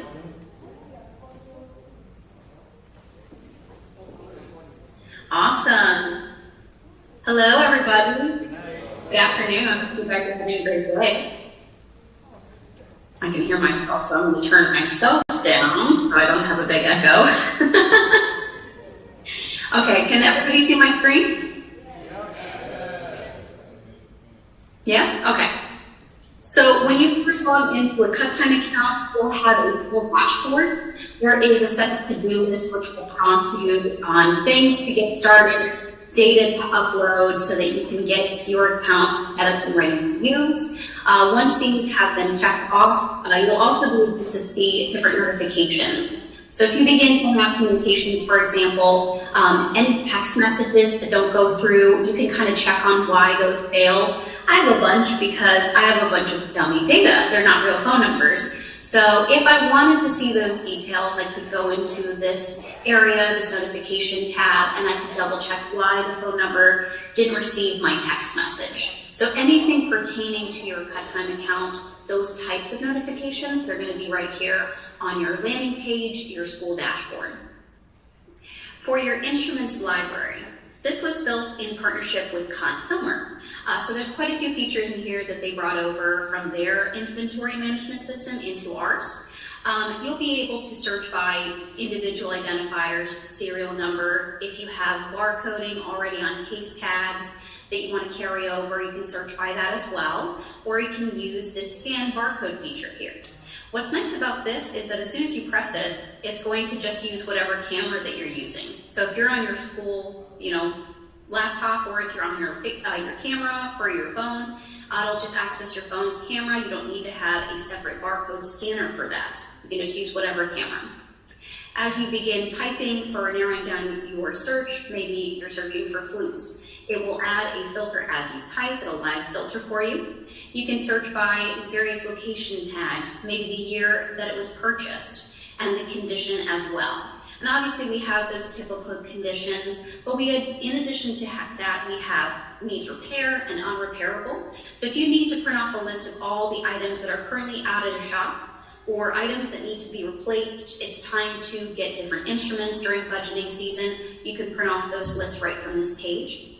You'll also be able to sort your search in these various columns and export this data. And if you need to pick and choose what data fields appear on your extract, you don't need all of these bells and whistles. You can pick and choose those columns that you want to appear on your extract. For an individual instrument, you'll have various details as per usual, but we'll also have an additional area for value details. So if you have entered the year of purchase and the approximate purchase price for this item, there is a built-in depreciation schedule that is in the system, and it will give you an estimated current value. So if you have items that are old enough that at this point, its estimate is probably about $0, it's time to replace it, you can take this tangible evidence to whoever's in charge of budgeting season and say, it's time to replace this flute. Now we have officially put more repairs into this than what it's considered worth. So you'll be able to take that to whoever's in charge of making those purchases. For a case tag, this is our version of barcoding. It automatically generates a case tag for every item that you have entered into your account. And then if you guys want to take out your phones and scan this QR code just to see how that would appear for you, you'll be able to see what that looks like for someone outside of your organization. If I were to scan this and I was logged in as the director, it would just take me to the instruments page. But if Susie Joe left her flute at the bus station and somebody else found it, they could scan this QR code and see the name of the account, who they need to contact to let them know that they found this missing flute. For assignment history, you'll be able to check this item out to a student. I'm going to pick on Ron Weasley today. I always pick on him. And I'm going to add a return by date. When I assign out the instrument, it's going to give me an additional option to send out an instrument rental agreement. Now, we can send out a text message to Molly, but maybe the other parent is a better person to text. I can add that second parent right from this page, but I'm going to go ahead and text Molly now. I'll see that assignment history is now considered active. It's unsigned as of yet. But if I was Molly and I went into my text messages and I needed to sign that, I could click on that link. I could see the overview of the instruments, what I'm agreeing to. If I break it, I buy it. And then I could add in my signature here. And as soon as Molly signs this on my end, I'll be able to see that live update in my account. For repair history, you can add details about the vendor, about this repair that went on, add a start date and an end date. If that completed date is left blank, it's going to be considered that it's still out for repair, and that status would be in orange saying needs repair. Once you have entered a repair history, you'll be able to add up to 5 documents. So if you have receipt scans or pictures about this repair, you'll be able to add that to this history. And then at the top, any repair history records that you've added over time will calculate for a repair total at the top. For inspections, this is how you can mark something as needs repair or it's completely unrepairable, it's time to replace it. Same thing with those other regular conditions. You can set up various location tags. If you need to get very specific, it's in band hall closet number 2 or locker number 4, you can set those up and use those as location tags. Instrument ownership is who bought it. Instrument management is related to who is currently using this. So if I needed to actually borrow somebody else's instrument within my district, I could go to instrument transfers and I could say, hey guys, in my whole district, does anybody have an extra piccolo that I could borrow? You could say, I need a piccolo, it's for this date, we have a concert coming up, and then that instrument transfer request would go to this dashboard here, and maybe the middle school teacher went in here and saw, oh, there's a bunch of requests. Let me check these out. If they had a piccolo that they could offer that to the high school could accept that, and that management tag would switch from the middle school to the high school for that duration. For your students, you'll be able to keep track of various pieces of data. We are adding more additional fields of what sort of data you can collect about your students. But for right now, you can include student ID, grade level, date of birth, their primary position, and their contact info. You'll be able to see any programs that they are a part of, the ensembles that they have been assigned to, and their guardians on file. You'll also be able to designate what type of relationship this guardian has to them, as well as send out a welcome text message to that parent, just to let them know what's going on. It does not automatically send out, so they're not just getting a notification at random. You are in control of when you send out that welcome text message. So we have some people that once they set up their account, they have a parent meeting, and at that point, when they explain what's going on to the parents, we're starting in a new system, you're going to be receiving a text message welcoming you into the program and cut time. They can go through on this page and just say, I want to resend that welcome text message. It will send over to the parent, and how that will appear for them is just one of these notifications. This is actually a game changer, we think. The parents will receive what we refer to as a magic link. This is a link that is unique to their cell phone number. They can always go back to this link. They can bookmark it. They don't need to have a username and a password. There's no need for it anymore. They can just keep opening their text messages. I have this contact in my phone saved as cut time, so I know what it is as they come through in text messages. I can click on this link. It's going to send me to my page where I have all of my kids. If Molly's other students had participated in this program, I would see them listed here. There's even guardian tips on how to bookmark it with a link to a help document on how to do that. And then if I were to click through on Ron's details, I'd be able to see any announcements that are sent out, events coming up, if I have financials included on my account. There's even a little video introduction for parents so they know what's going on. And then various costs assigned to their students, any payments that have been logged, they can all check this right from this page. If you have financials enabled, right now we are connected to a payment processor called Stripe, which if you're not familiar, it's kind of similar to AffiniPay. We really like them, they're easy to use. So once you have a payment processor connected through Stripe, the parents will be able to start making payments right from this page. They also have an additional option here. Say you're about to take a Disney trip, you're gonna play on Main Street, and grandma wants to donate towards that trip. You could say, I wanna share this cost with grandma. You could then say, here's the donor's name, here's their cell phone number. The grandma could receive that text message at that point, donate money right from her phone, and you'll have that logged in the payments on the student's page. So that's a nice little feature on how to share, sort of like fundraising, but sharing costs for your students. For announcements, we are text first based, so all of the communications are based on text messaging. We found that there was a lot of problems with people receiving emails, and then also firewalls for school districts. They tend to block anything coming outside of the organization. Students are not checking their email, parents are not checking their email. So we found that it was more efficient to do texting first. So if for whatever reason the text message is not going through and after a period of time they are being marked as unread, there will be a follow-up email that goes out that says, hey, did you check your text message? It has your magic link in it to check.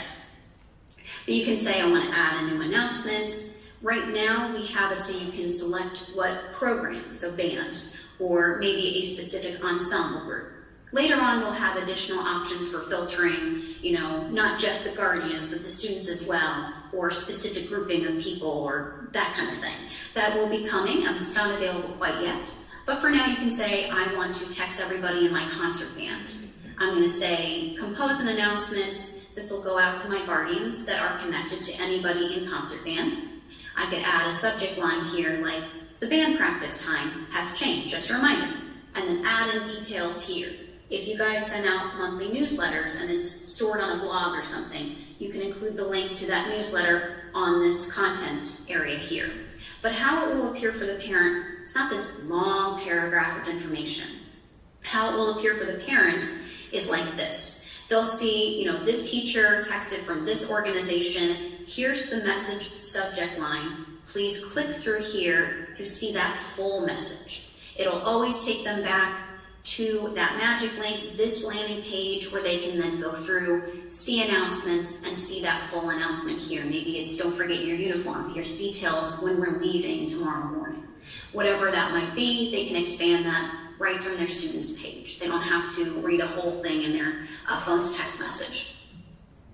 For events, we're going to be adding additional features closer to the end of summer, early fall, but right now you can say, I want to add an event, here's the name and the day, here's what groups are associated with this event, and then add a description, itinerary. We'll have additional options when that is more built out, including something to do with tracking volunteers, volunteer signups. So that is coming. For your attire and music library, we do have it so that as long as you send us whatever you have on file, if you guys have a spreadsheet or you have an extract from another provider, you can send that to us and we'll get it imported into your account. Eventually, we'll have a front-facing importer. So if you order new uniforms, you can go right to this page, use a template, and then upload to this page yourself. You won't need to even involve us. But right now, until that importer has been built on the front end, we'll need to import that. Eventually, we'll have those advanced search capabilities just like in the instruments. You'll be able to check out your items to your students and then check them back in. That's going to be something to do with the scan barcode, that QR code. All of that is coming. Same sort of idea with the music library. You can send us whatever you have on file. We'll get it uploaded into your account.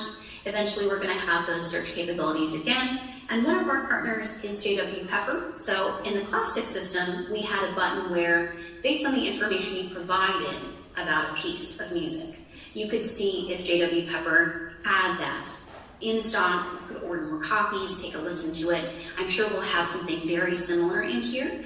We're still in discussions about how that's going to look. But right now, if you have a new piece that you just ordered and you haven't even written down that you have that in your library, you can go right to this page and say, I want to add this piece and get it started into your account. Eventually, we'll also have additional types of inventory. So I don't know if you guys itemize lockers or, locker combinations, things like that, or sound equipment, stands. We'll have an additional module in here for other types of inventory that you need to itemize. I know some people in theater need to itemize props or flats, things like that. So we'll have that as well. And then should your group decide that they want to use financials to collect payments, you can go into your school settings and say, I want to enable costs. Once you do that, it'll prompt you to either connect your Stripe account that you're using to collect payments or set up one. The setup takes 5 minutes. Once you have that set up, your financials module will unlock for you. And on this page, you'll be able to see the cost total assigned out to your students, how many credit card payments have come through so far, any cash and check that you've manually logged for your members, and then the total remaining balance for all of your students. You'll see all of those costs that have been assigned, who they've been assigned to. You can view them by the individual person, see how much they owe and how much they still need to pay. And then if you need to log manual payments, you can do one of two ways. You can either log manual payments en masse. You can go to, I guess the developers moved the button on me. So it used to be on the settings page. I think they might have moved it to financials. In the past, you've been able to, I think they just moved that button on me and I need to find it again. They're constantly working in the system and sometimes they do updates and I find out about them on Monday. So there is a add payments, oh yes. There was a hand raised.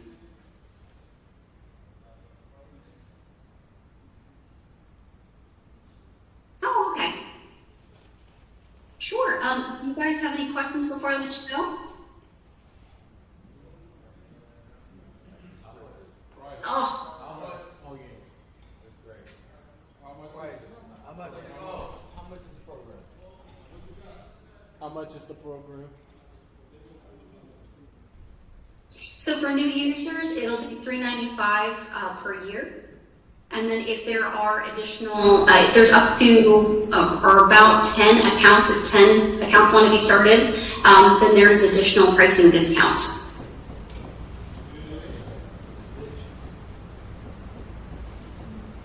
Awesome. Well, if anybody wants to do a one-on-one demo later on, or you think of other questions, just let us know. We'd be happy to answer that.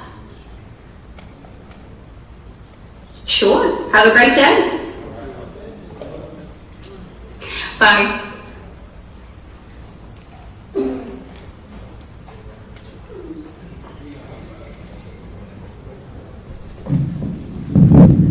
So like I said, it's resources. So that's a resource. So you can go to the school and ask for that, and they'll probably buy that for you. Don't y'all have banana? You know? Yeah. So they can buy that for you if you want to use that resource. That's a very important resource. Huh? The school want to purchase it, you present it to them. They ain't gonna get your raffle tickets out.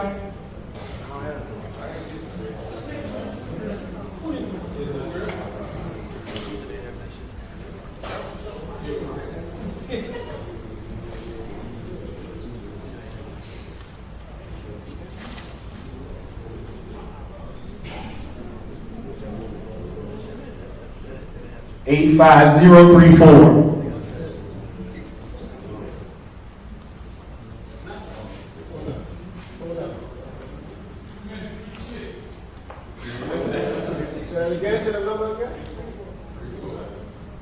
$85034.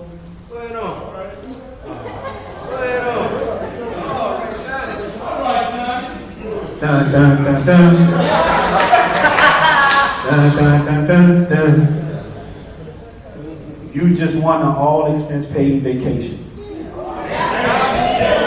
Anywhere in the country. Let's give Johnny a round of applause. Well deserved. That's it. That's it. 2 vacations with donations. So, Joe, who had a question? Hold on, what's your question, sir? Introduce yourself. How y'all doing? I'm Mr. Lowe, Mr. Robinson from McMahon. I guess this, I probably should have asked this earlier, but when it comes to classroom management and things that we're asked as teachers, you know, they would never ask an English teacher or a math teacher to teach geometry, algebra, and trigonometry in one class, but they want us to teach beginning band, intermediate band, and advanced band in one class. And I know that probably a lot of us are sick of saying that, oh, you know, we put all the students in one class, you know, we make that, we make it work, but has anybody found a solution around that problem, or what are we doing as an organization to advocate for that issue? This is why we have that partnership with NOLA Public Schools to answer those questions. We don't even know those questions to try and do that. So, because everything is decentralized, everybody has their own curriculum. So that's why we're working with NOLA Public Schools to be more centralized as far as music education is concerned. Quick acknowledgments, 2 more parade crews came to support. One is our sponsor, the crew at 90. Y'all don't have to say anything. Y'all can raise your hand. We have Janelle and a new crew, the crew of music, is in the background right now. Do you guys have a website if they're interested in marching your parades? What is it? It's WMKOM at .org. You heard that, guy? That new parade? Y'all could be in the front. On the West Bank in Marrero. February the 5th. That's a Monday night. Monday before Mardi Gras, February 5th. Marvin, you're looking at me. That's right there down the street from your house. It's the first weekend. First week? First week.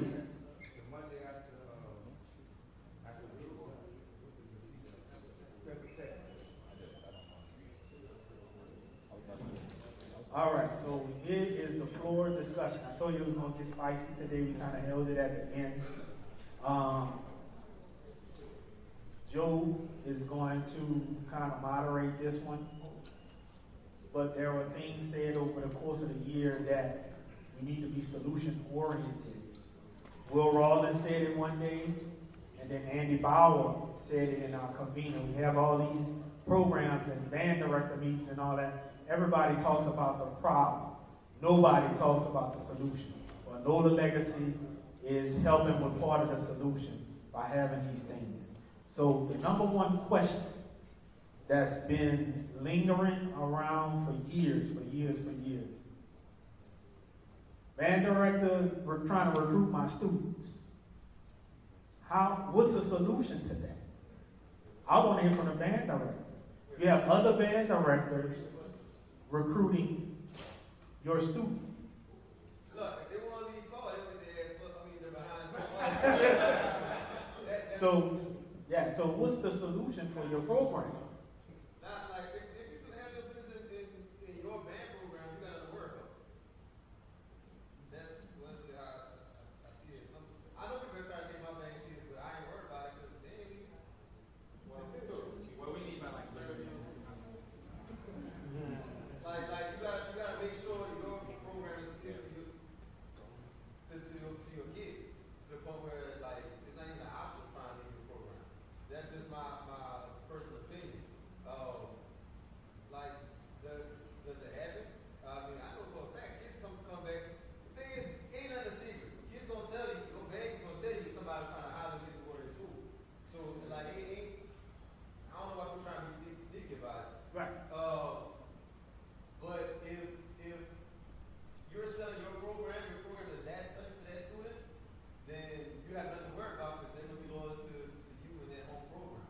Do I think it's right to try to move around people's back? No, hell no. But at the same time, you got to make sure you're solid within your program and build a core within your program. Therefore, it even option about it. And I hope all agree with what Chalupa just said. It's recruiting goes all over. So if LeBron leaves the Lakers at the end of the season, 28 other NBA teams are trying to recruit him. But if he wants to be loyal and stay with that Laker legacy, then that's what he'll do. But if something's on the office on the table better, they're gonna leave. What you say, Daddy? Just in a nutshell, because I've experienced it, you have to create a culture within your program to the point that the kids don't want to leave. I've got so many, I've read so many text messages and my kids come back and show me where people was trying to recruit them and bring them, get them done. Keep in mind, we are building at West Jeff right now, so it was kind of like easy pickings to come at West Jeff or any program that's building, because sometimes those kids want to go to an established program.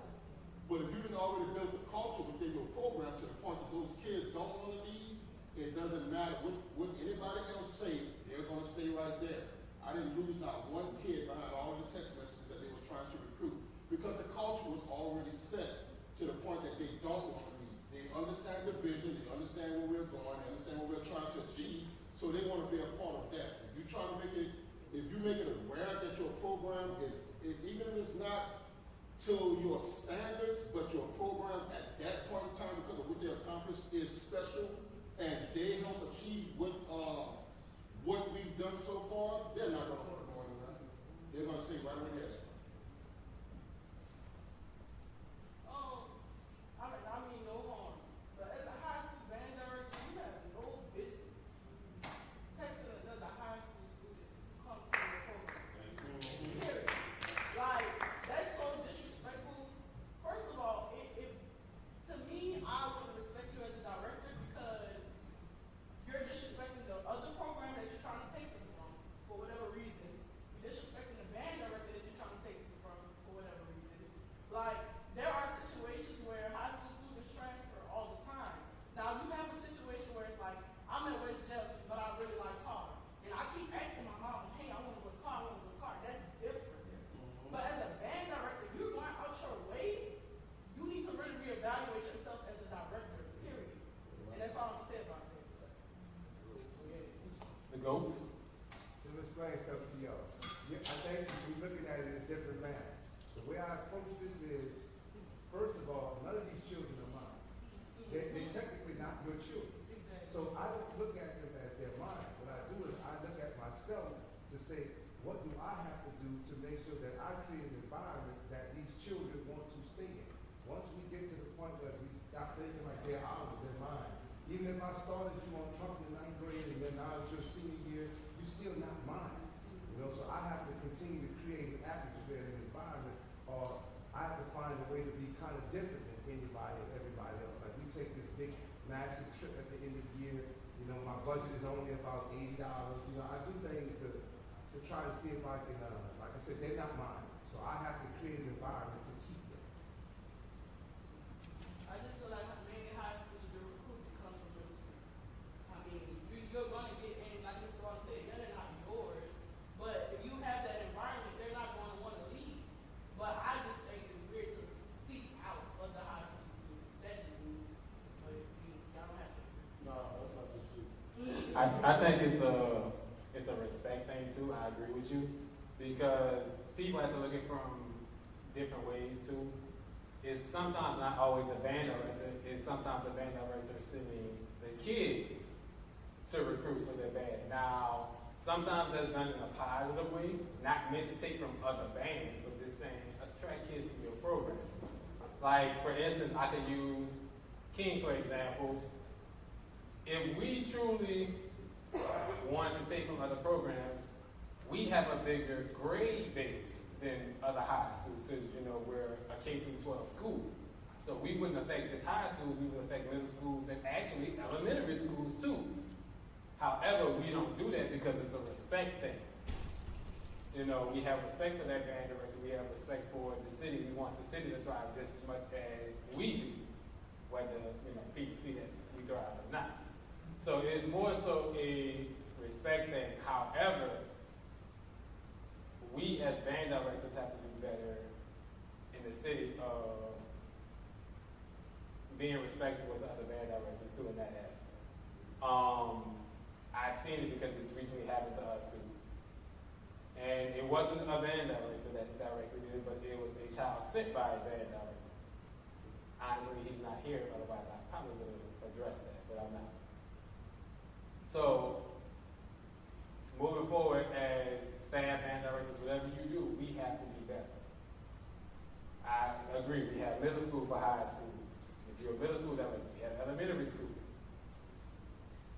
Also, I wanted to, which is why he had to mediate, speak on helping other band directors. We have new band directors in the city. We have band directors that are looking for help and are going to some band directors and not receiving that help. Or getting the not texting back, no phone call back, or I'm a high legend, give me a sec, never call back. We got to be better as far as new band directors, because like we've seen, we have band directors who are not from here. So we have to do better at that. We also have to do better while we're on the subject of band directors, older band directors, younger band directors. We have to do better with working together. Because our dysfunction is now being seen by the outside. And granted, I don't really care what outside people think. However, one thing, and people in here could, you know, tell me if I'm wrong. One thing about Hampton Dock, the battle was intense, and after the battles, the fun, the drinks, and everything else, the camaraderie was seen as well. We got band directors who legit hate other band directors. For what reason? If y'all know, tell me. You know. Well, I ain't gonna say truly hate, but you know, it's perceived that way by your kids. One thing, and we have two of my bands, one band student and one alumni who has been here since I've been here. They can tell you, and tell me if I'm wrong, during the battle, am I not intense? Do I not act like I hate the other bands and other band directors? But what happens right after? I'm going, that motherfucker, what's happening? What's up? Can you give an in-depth example as to what working together looks like as band directors? That's a good discussion. So, as I stated, the younger, older band director. I have my brother who was walking out. Low. He's a new band director. He just got to Mac Band. There's some things he asks me. Y'all know I only know so much because I'm limited to what I know. So I send him to others. And he doesn't always experience that help from that person I sent it to. Of course, I address that person. So working together means if you have something, Marvin Haywood. Marvin puts together an event, and I'm not gonna lie to you, I'm not gonna say who. People didn't send kids because they was worried about losing kids. I thought we was all helping each other. If y'all have an event and y'all want bands to come so y'all can teach something, I'm sending them. They need the help. There's some things I'm not able to teach them. Got it? So we definitely need to do better with helping each other. There's middle school teachers that may sometimes ask for help that are not getting it. This is stuff we're hearing. Working together, talking to each other. We gotta stop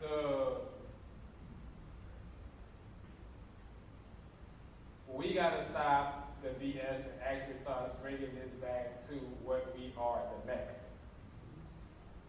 We can't be the Mecca if we don't trust the next person, we don't talk to the next person. Now, with some of the people who are perpetrators of this, we're here, because that's the ones who needs to hear this. Everybody in here pretty much know everybody. We talk to each other, we work with them. Do I wish the relationships between us were stronger? Yeah. But to put it in hindsight, to put it forward, we have to be better because we're losing kids every day. It may not be from your school, it may be from another school. Easton just lost kids. King at one point this year. If we're not together, we're going to lose them. You don't need to be just me, y'all can talk to. Yeah, we can't allow our kids to dictate how we feel about each other.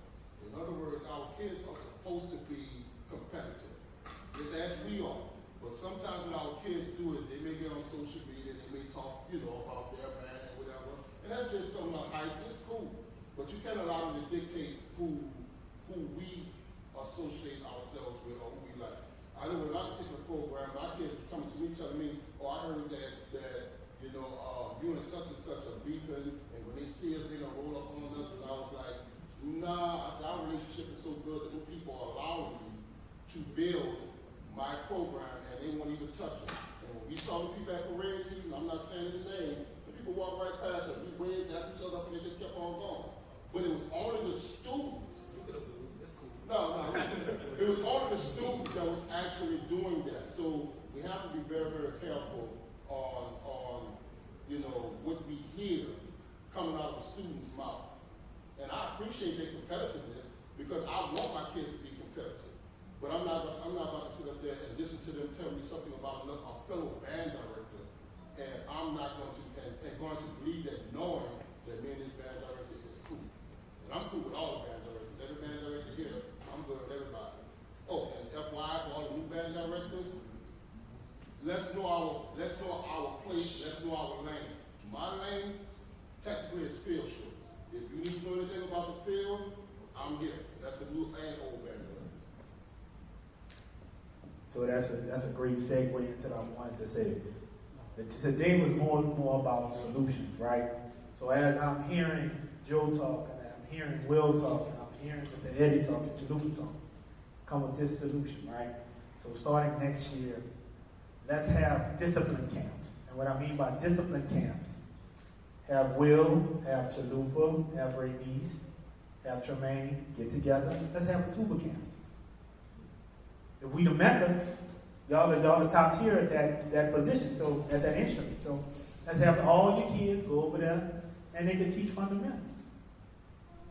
Let them go to John Walker. Let's have a baritone camp. Get with Johnny Van Buren. Let's have a woodwind camp. And they can go to that particular school and learn different tips on how to utilize their instrument. And then yes, ma'am. I also want to say something this I'm done. Working with other band directors also does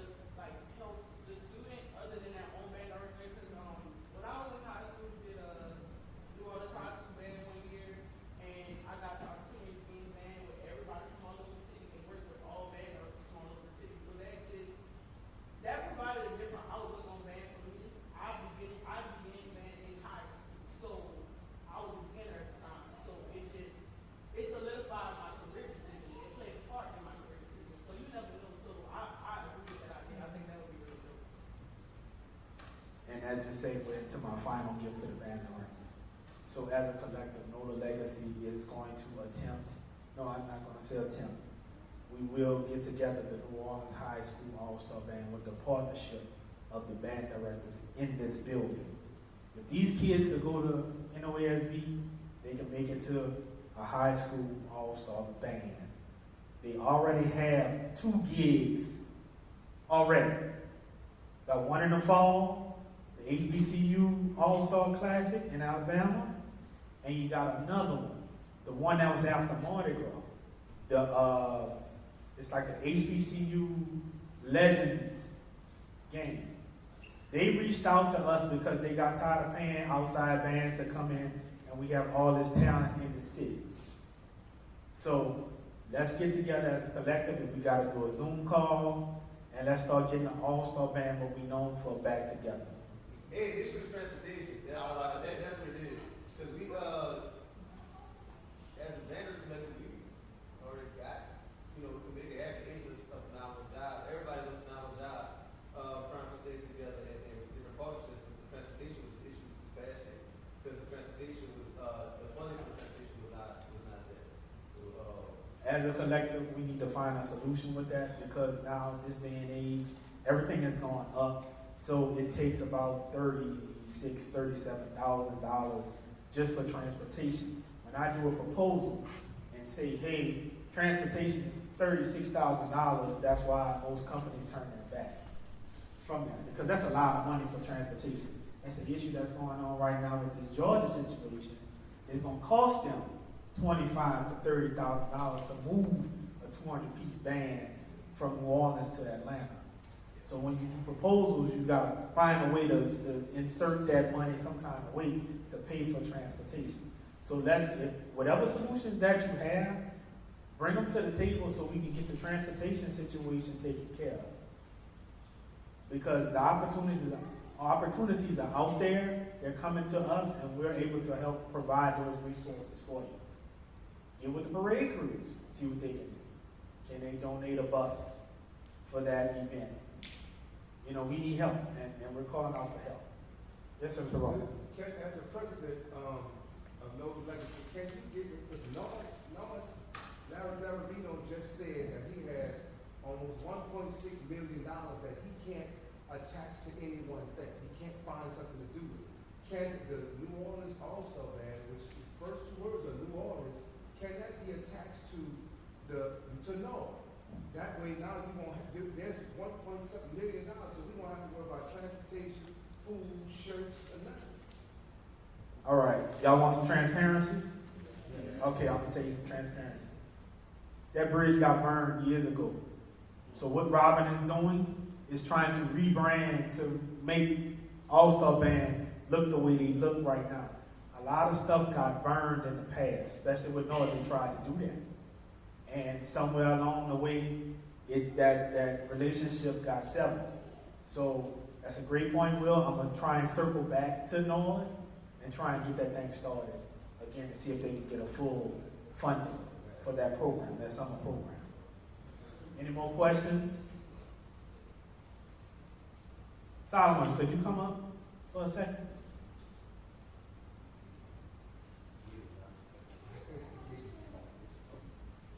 And I want to give some particular shout outs. Congratulations to Miss Renice Creighton. She's the new band director over there at St. Mary's. Congratulations to Mr. Wilbur Rawlins, who just recently got married. Any more good news? Any more good news? Everybody on vacation, I'll be gone. We got conclave next month. Solomon, like when we do with every NOLA Legacy meeting, we always begin and end with a prayer. We didn't do a prayer this time because we were behind on time. What you got, Jermaine? We're expecting twins.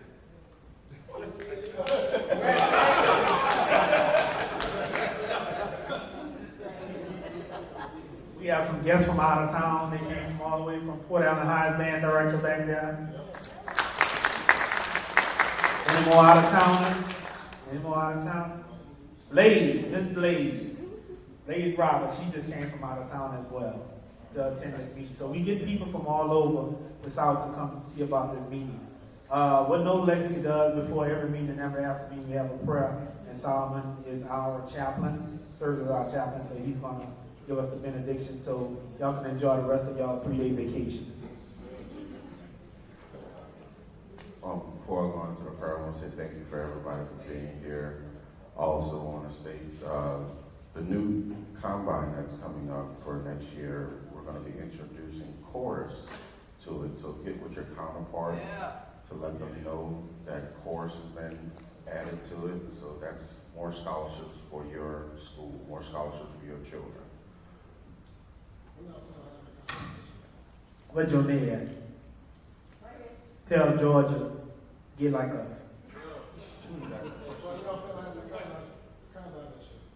The combine will be in January, and we have tried to accommodate everyone's schedule, including the universities. This is the best time to get all of the universities into one spot at one time.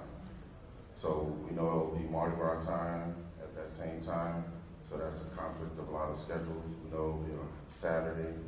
Fortunately, now Kennedy has said that they will host us as permanently as a school, and Terry's going to get that in black and white. Right, Terry? You're going to get that in black and white. So we have that black and white because we were paying for facilities to host something to help your children, our children, because it's not just your children, they're our children. So until it clicks with somebody, we're going to keep on running the same circle, chasing our tail. But I thank you all for being here, and I appreciate you guys. So let's bow our heads in prayer. Heavenly Father, thank you again for everyone that was able to participate on today, Heavenly Father. Heavenly Father, I ask that you take and cover each and every person here, Heavenly Father, that they have enough to pour into someone else, Heavenly Father. Heavenly Father, we come to you because you are the source. You poured into us, Heavenly Father. So we ask that you come and continue to pour into us, Heavenly Father, so we'll be able to do your divine work, Heavenly Father. Heavenly Father, they will be able to take and save one child's life, Heavenly Father, and they will be able to save many child's lives, Heavenly Father. Heavenly Father, we ask that you take and cover us and guide us. Guide our hearts, guide our minds, guide our tongues, guide our spirits, Heavenly Father. Let us be at the right place at the right time with the right equipment, Heavenly Father. Thank you for all that you do, Heavenly Father. In Jesus' name, so it is so. Amen. You guys drive safe. For the ones that's going to Opelousas as well, drive safe out there.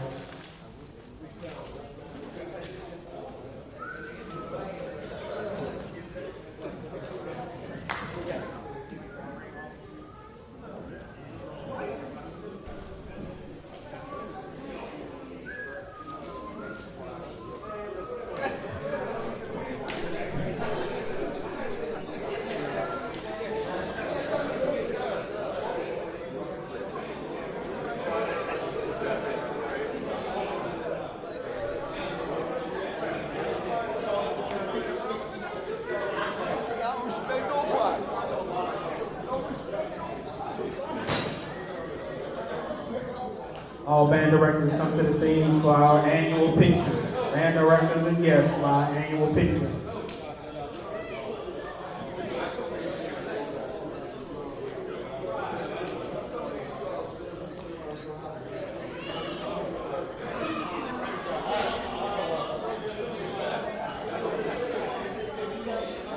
All band directors to the stage for our annual picture.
Need all the band directors on the stage. On the stage, on the stage. On the stage. You'll never find.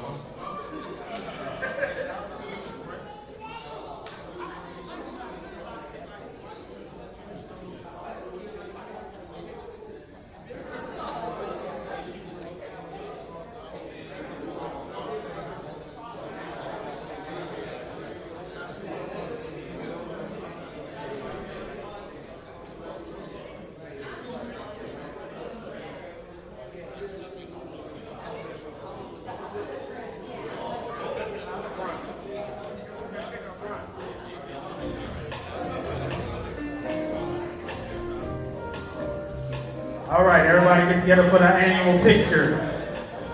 Solomon, Ebony, and Cece. Get on the stage, get around the stage. This is going out to the Charter newsletter. You get your PD hours.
Testing 1, 2. I dedicate this to all the band directors of the world.